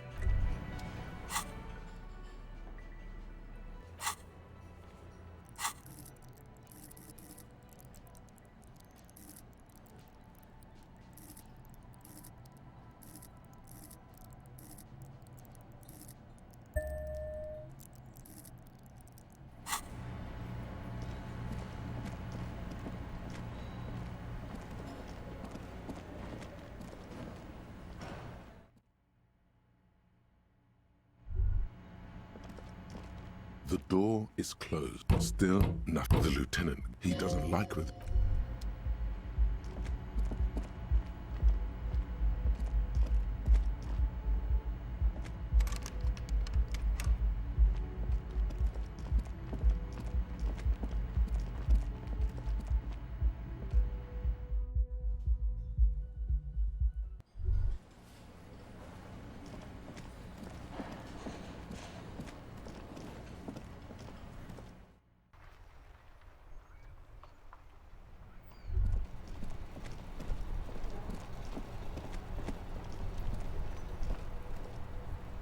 This Post Lavatorie mail collection box has...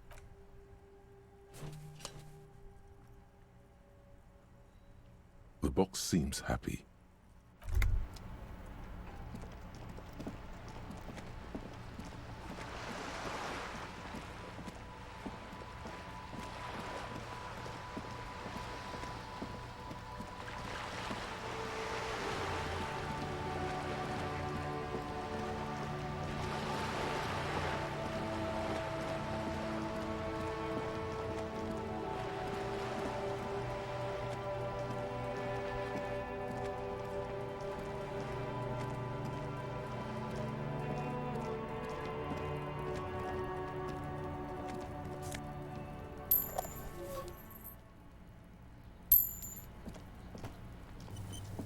Trying to sneak up on me?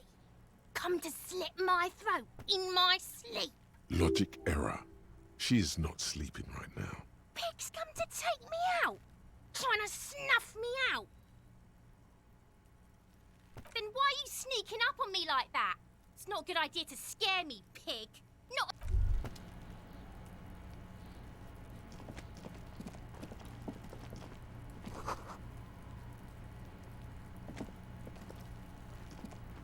There must be another way into the building.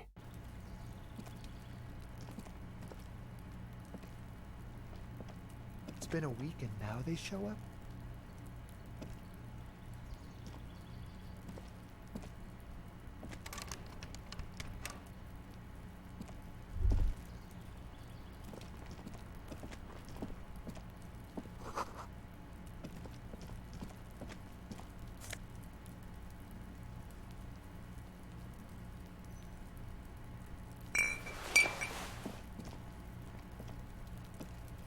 This must be it. The basement door is weather-worn. The copper nails holding the upholstery in place have turned green from sea air, and there's a knocker shaped like a lion's head. The leather upholstery is worn and rough against your jaw. You don't hear any movement. You knock silently. The upholstery muffles the sound. No response comes from the apartment. I guess no one is in? Let's be honest. This isn't what I joined the RCM for, but every day tells you something new about yourself. Apparently, working with the local union boss to get info on an investigation is not something I'm squeamish about. I mind that the local thug is using the RCM for his busy work. But if this gets us to the bottom of this hanging, then I'm willing to look over it. On the other hand, we could just leave and tell Evrart we opened the door. No one seems to be tailing us to see if we actually did it. Yes, presenting a fabrication is known to get results here and there. You took this task. You make the call. I don't know. You're a pretty good liar. Are you as good an infiltrator as you are a liar? The door to the... You tried to... Finally, only curiosity could account for stepping over that threshold. There might be...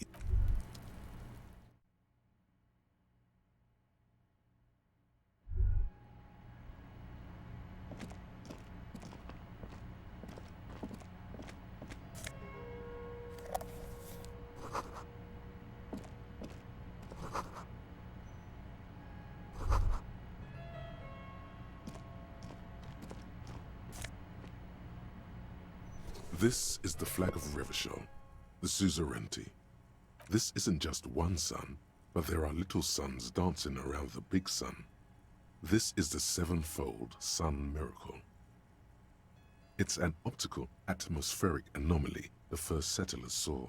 Happens in cold weather. 6 small suns around the big one. This complex halo phenomena is how old Revachol got its flag. Mm-hmm. The tenant is an old-fashioned guy. By old-fashioned, he means very right-wing. The lieutenant does not bow to the flag. It accepts your salute with quiet dignity. It is not my flag, he thinks. My flag is the signal blue of the zone of control.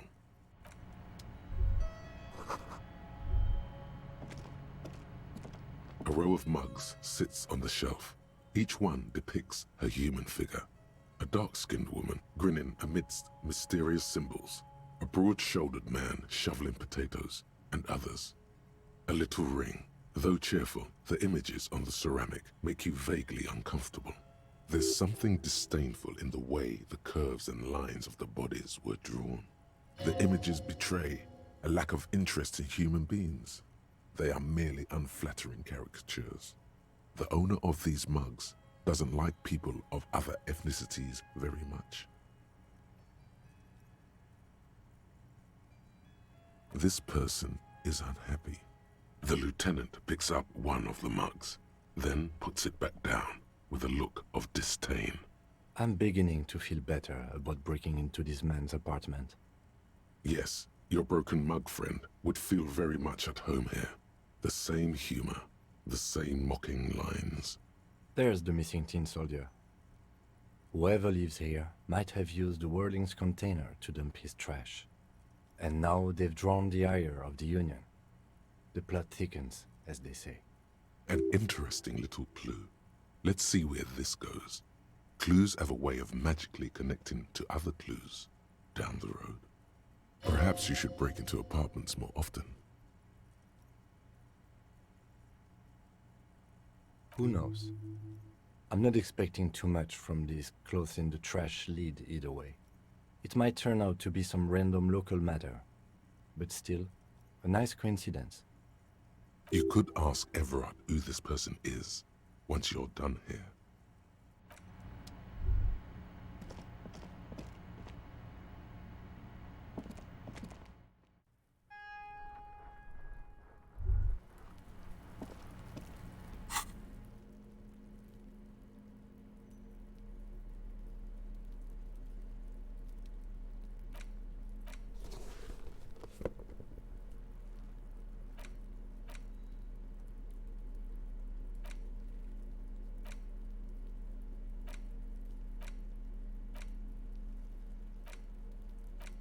The front of this quarterly journal features a large satirical portrait of the late King Friesel.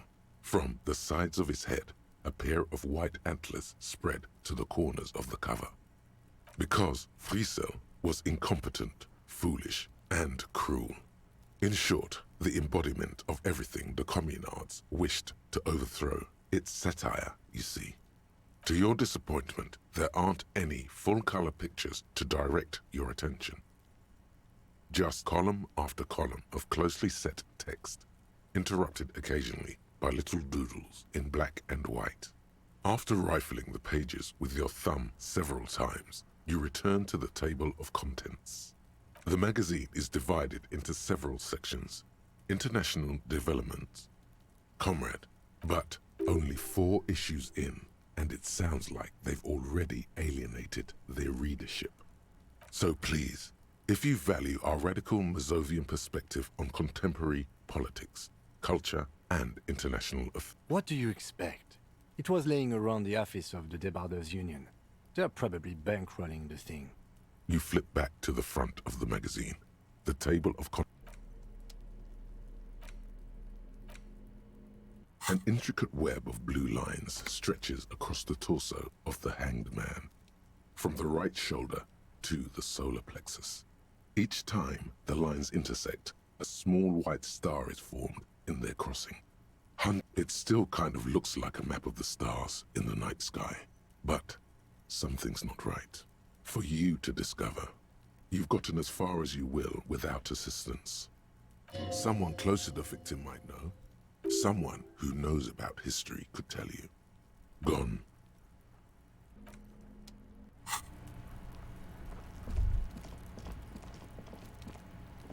There must be another way into the building.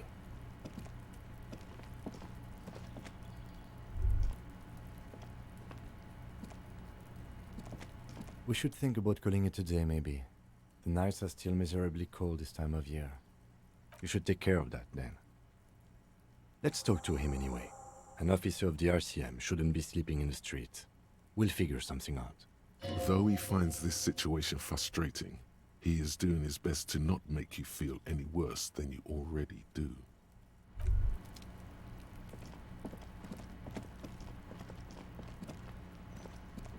This is a wall on the side of an apartment building.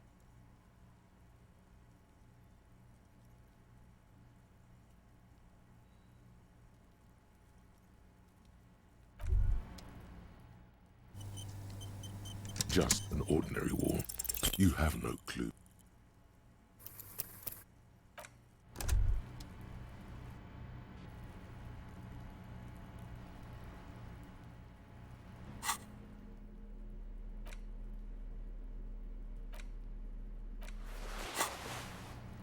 Just an ordinary wall.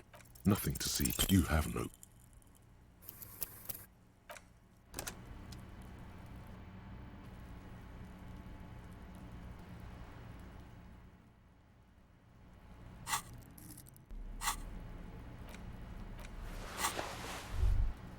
Just an ordinary wall. Because this is no ordinary wall. It is sublime. Look at it. The shadows, the colors. All the other walls on all the other houses must make a pilgrimage in adoration of this, the uncontested pinnacle of wallcraft, color peeled from the very face of God. O Wall Father. Huh? He sounds tired of it all. Mm-hmm. Sure. I suppose we have to pass by it again at some point anyway.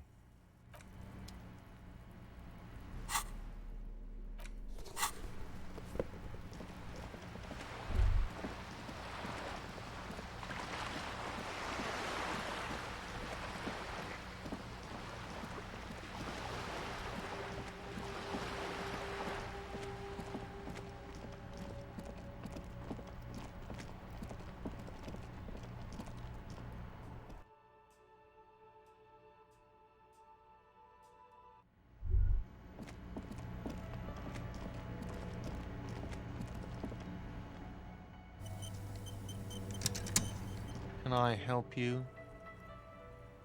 Yes, have you got it? Does that arrangement include you paying me what we already agreed you owe me? I understand your predicament as the manager. However, I feel I must remind you that we are here to conduct an important investigation that also affects your business. Forgive me for saying this, but your colleague seems more committed to drinking, and... He shrinks back a bit under the lieutenant's severe gaze. I mean no offense. It's really nothing personal. I just have to protect the interests of this establishment. Not until you bring me the money. Okay. I might have something in my motor carriage we can use when you're done here. I really didn't want to resort to this. The man is thinking. Oh, Lieutenant, we're done here.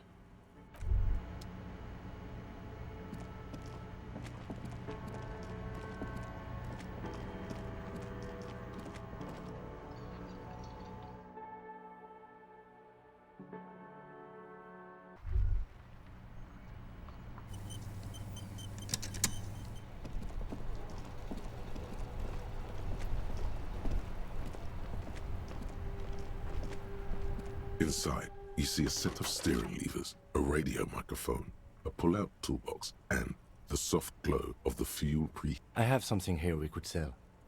Look in the back, in the suspect transport enclosure. The cage at the back of the motor carriage looks rather uncomfortable. 4 shiny hubcaps are stacked against the seat. Their silver edges sparkle in the dark. I confiscated this for a little while back. We can take them to the pawn shop down by the Martinez Canal. The lieutenant nods as you take the spinners.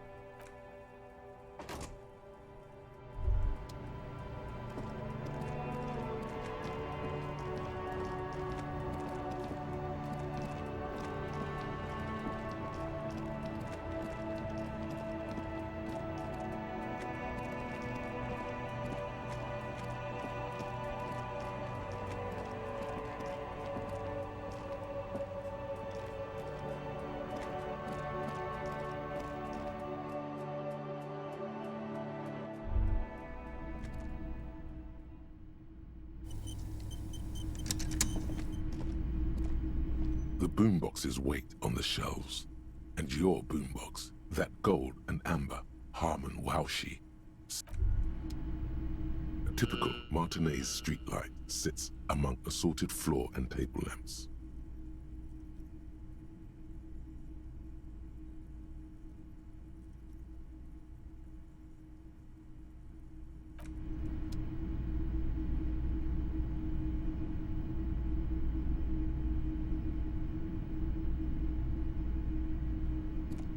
Officer, the flashlight, please.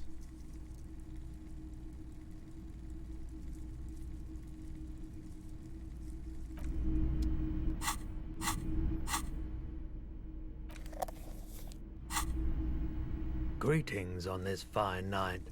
What brings you here? The pawn shop is always open.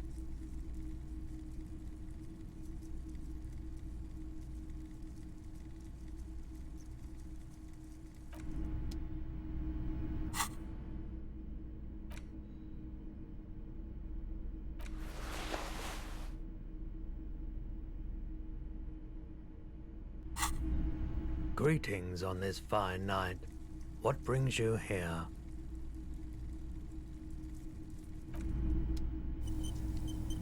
Greetings on this fine night. Okay.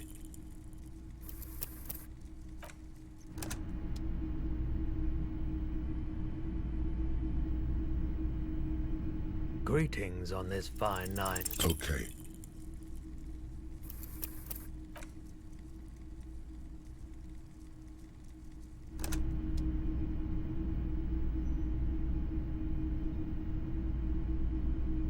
Greetings on this fine night.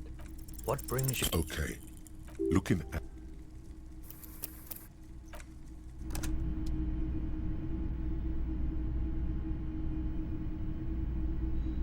Greetings on this fine night. Okay.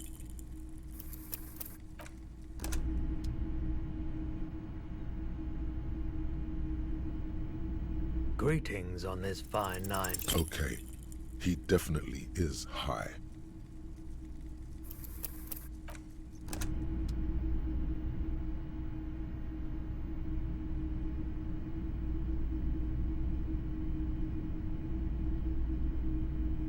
Greetings on this fine night. Okay. He definitely...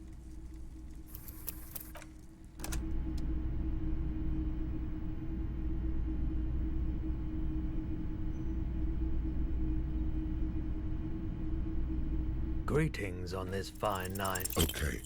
He...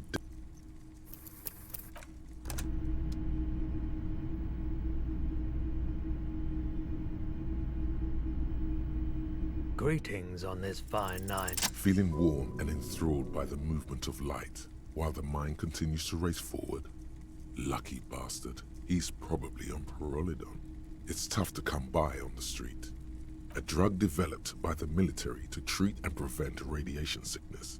It has psychedelic side effects, and it makes your eyes turn yellow. Why on earth?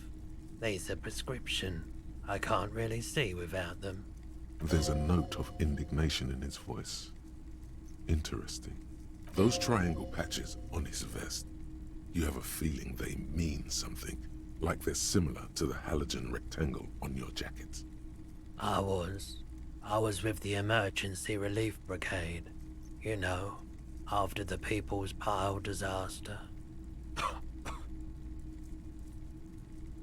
Had to take Perolidon for radiation sickness. That's what you were hinting at just now, wasn't it?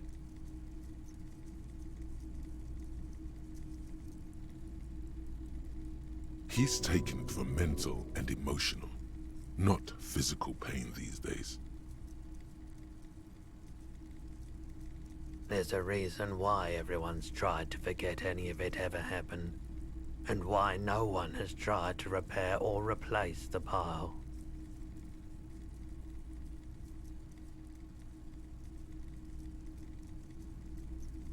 So much disappointment, and early deaths.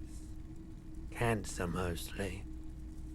And we knew all that was coming even as we were cleaning up as best we could. No one's. Everyone's. So much bitterness. A bunch of poor people built themselves a primitive nuclear reactor, hoping for the best. What do you think is going to happen? I like the theory more than the story. Outward movement, not vortices.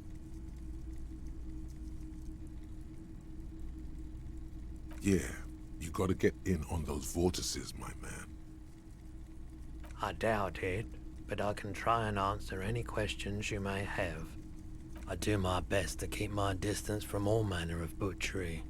Bad for business, bad for everyone. He doesn't know anything. The corpse behind the hostel, I assume. I don't have a truck with a mounted platform or anything of that sort myself. Ask around the heart. The pawnbroker's gaze is already fixed. Sure thing. Maybe. Shady-looking guys came in here yesterday, looking like they'd just taken off their Wild Pines overalls. They asked if I have a police weapon to sell. I told them I already sold it. They went their way.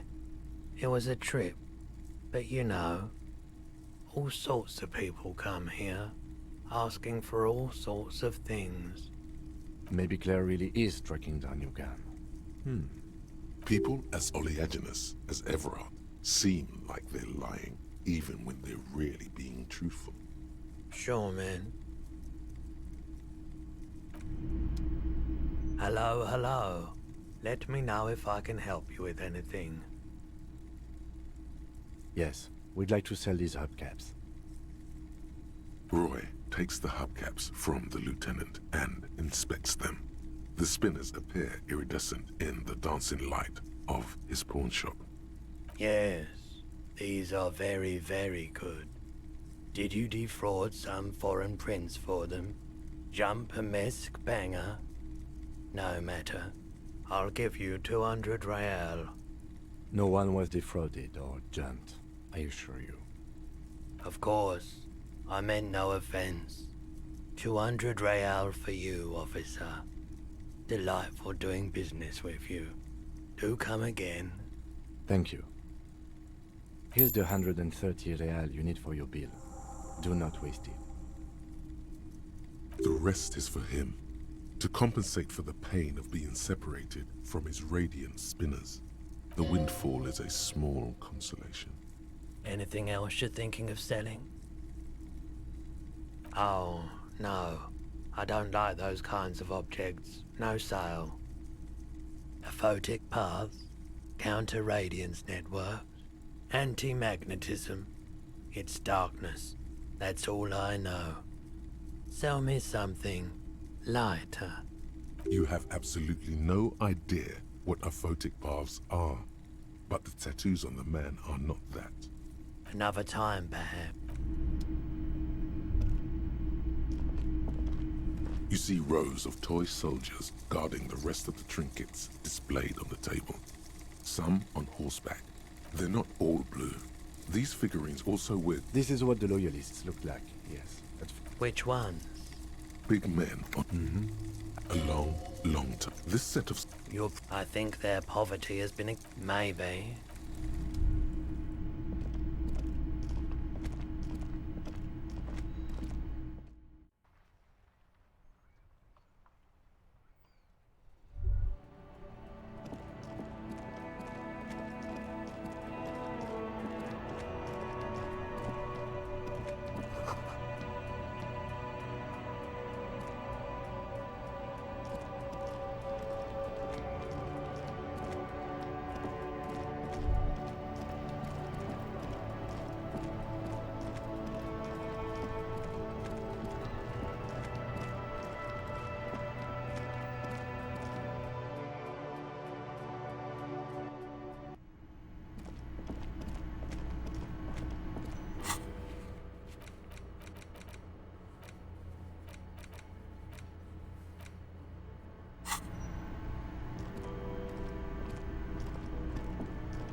Can I help you? Yes. Have you gotten well?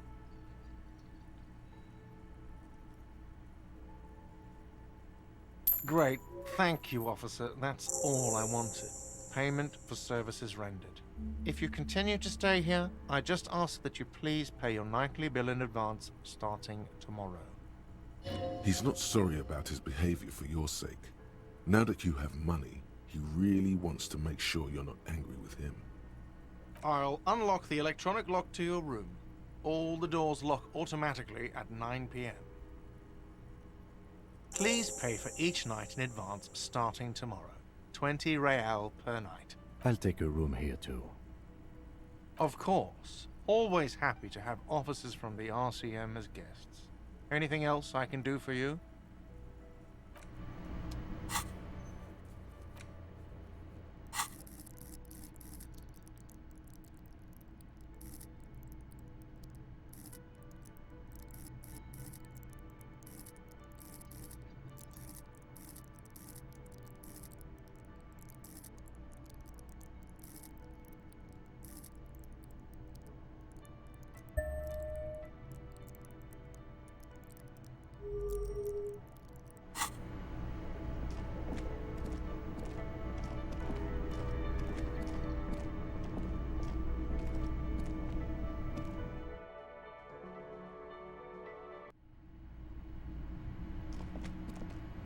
The door is closed. This door can...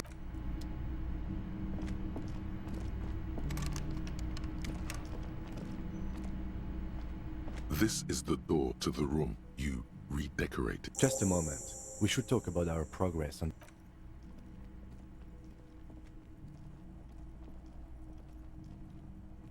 The air outside is brisk. The lieutenant is silent for a moment. He listens to the traffic hum. Then... Now then, we should talk about the investigation. But I also feel you're a bit hazy on the RCM. Our role here, our rights, our jurisdiction, basically. The dying lights of the city shimmer below. Slowly, like luminous clouds, they pass on his lenses. The lieutenant looks at his slim cigarette, contemplating the next drag. This soldier is the highlight of the day for me, he thinks. This little stick right here. An aerostatic passes overhead, the whiskers of its floodlights on the ground below.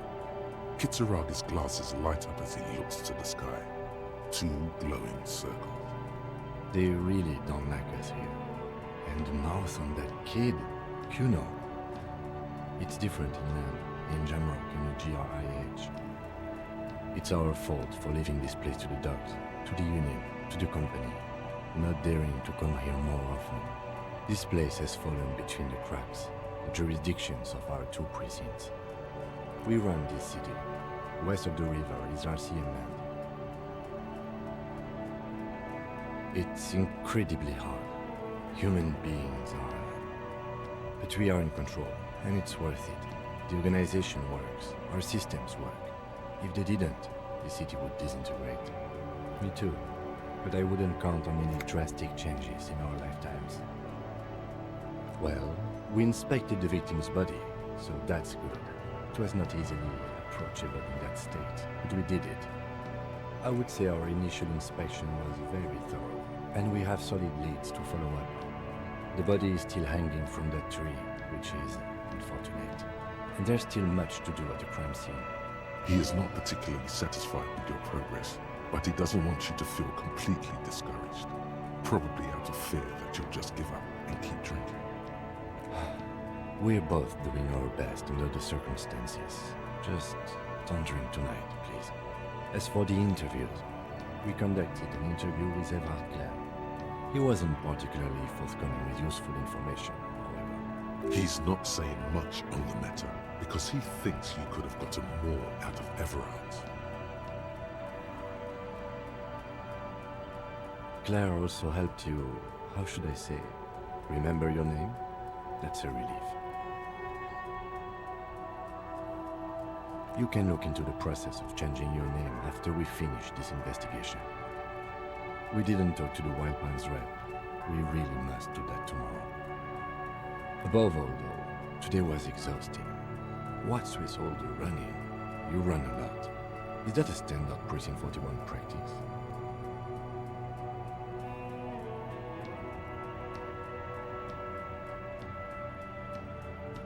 It's impressive, especially for a man your age, and in those hills.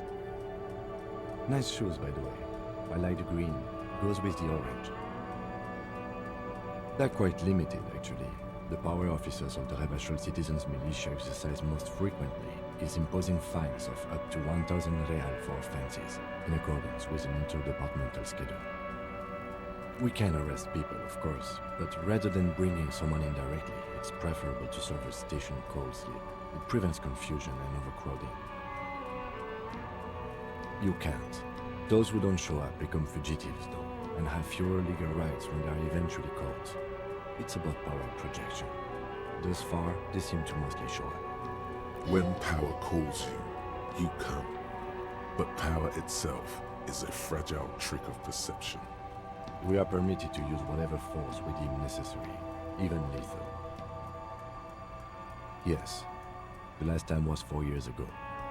He says it matter-of-factly and moves on. That's an improbability, perhaps even impossibility.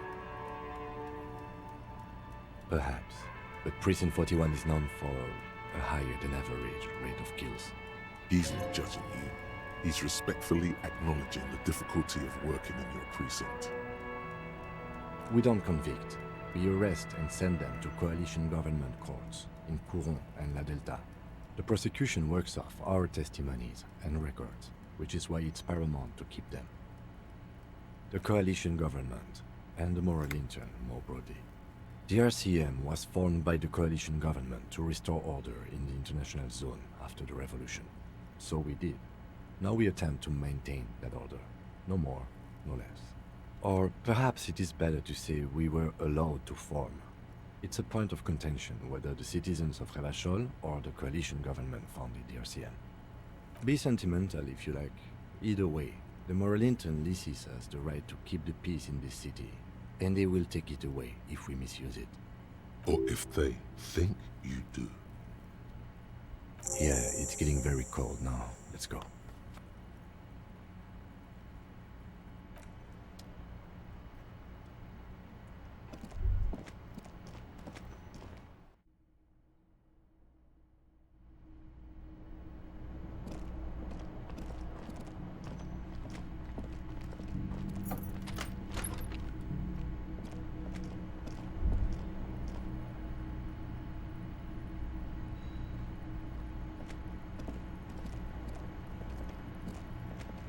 A mirror hangs on the bathroom wall.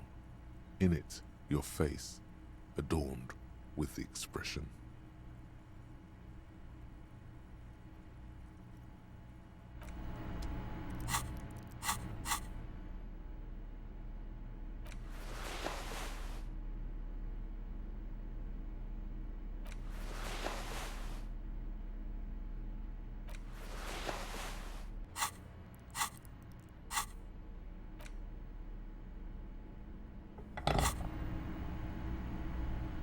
A mirror hangs on the bathroom wall. In it, your face, The chain cutters slip out of your hands as you attempt to twist the faucet into place. Well,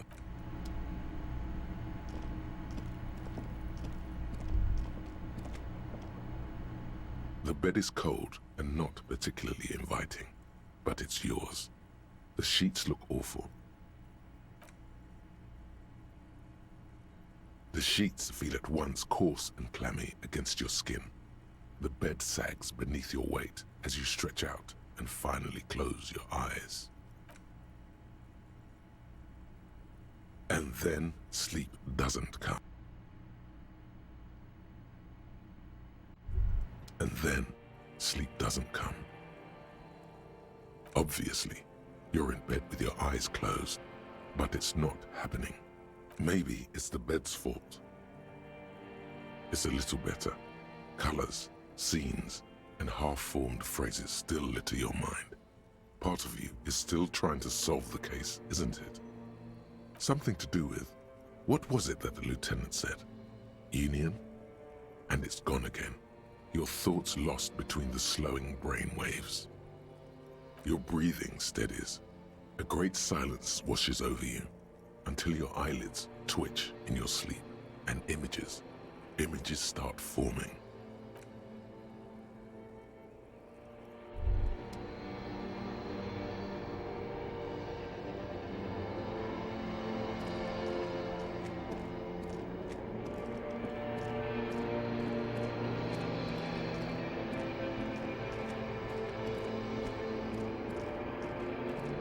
Do you remember the scent of your childhood?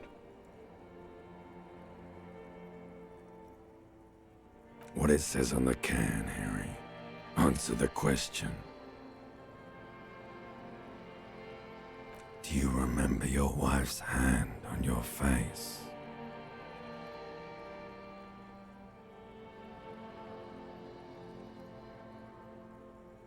Do you remember the warmth of her thighs, between her legs and in her mouth?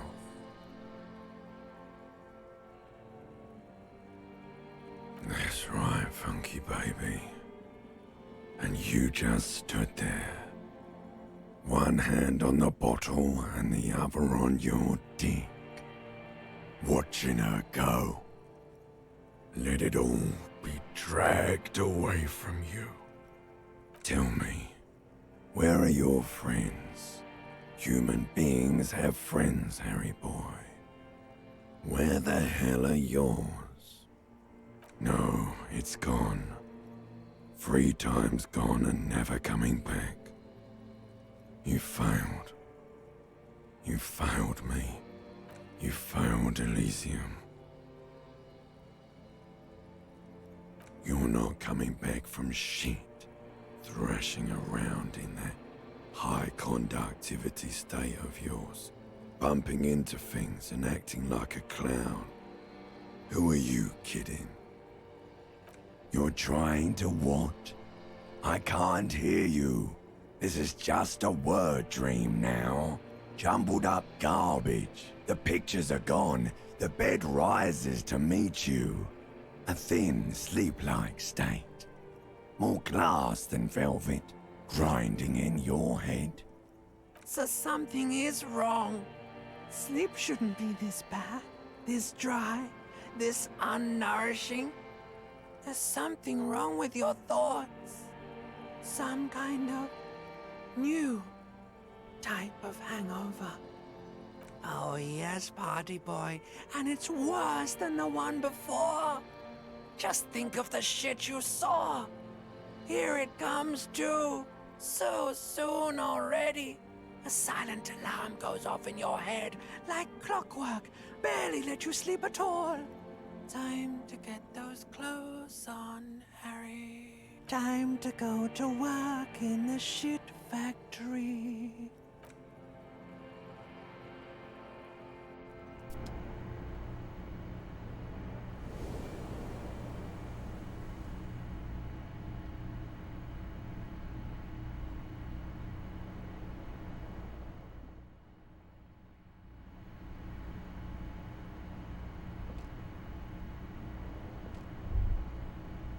Good going, buddy. Really? Because you feel even worse this morning than you did last night. You mean, why are you so tired? Too tired and down to even think? It is worrying, isn't it? You can't be a detective like this. Detectives need to be able to think. That's not really true. Your heart has finally pumped all the speed out of your system, Buster. Time to get some more. Don't do that. Stay strong. The hangover will wear off. You don't need to keep doing this to yourself.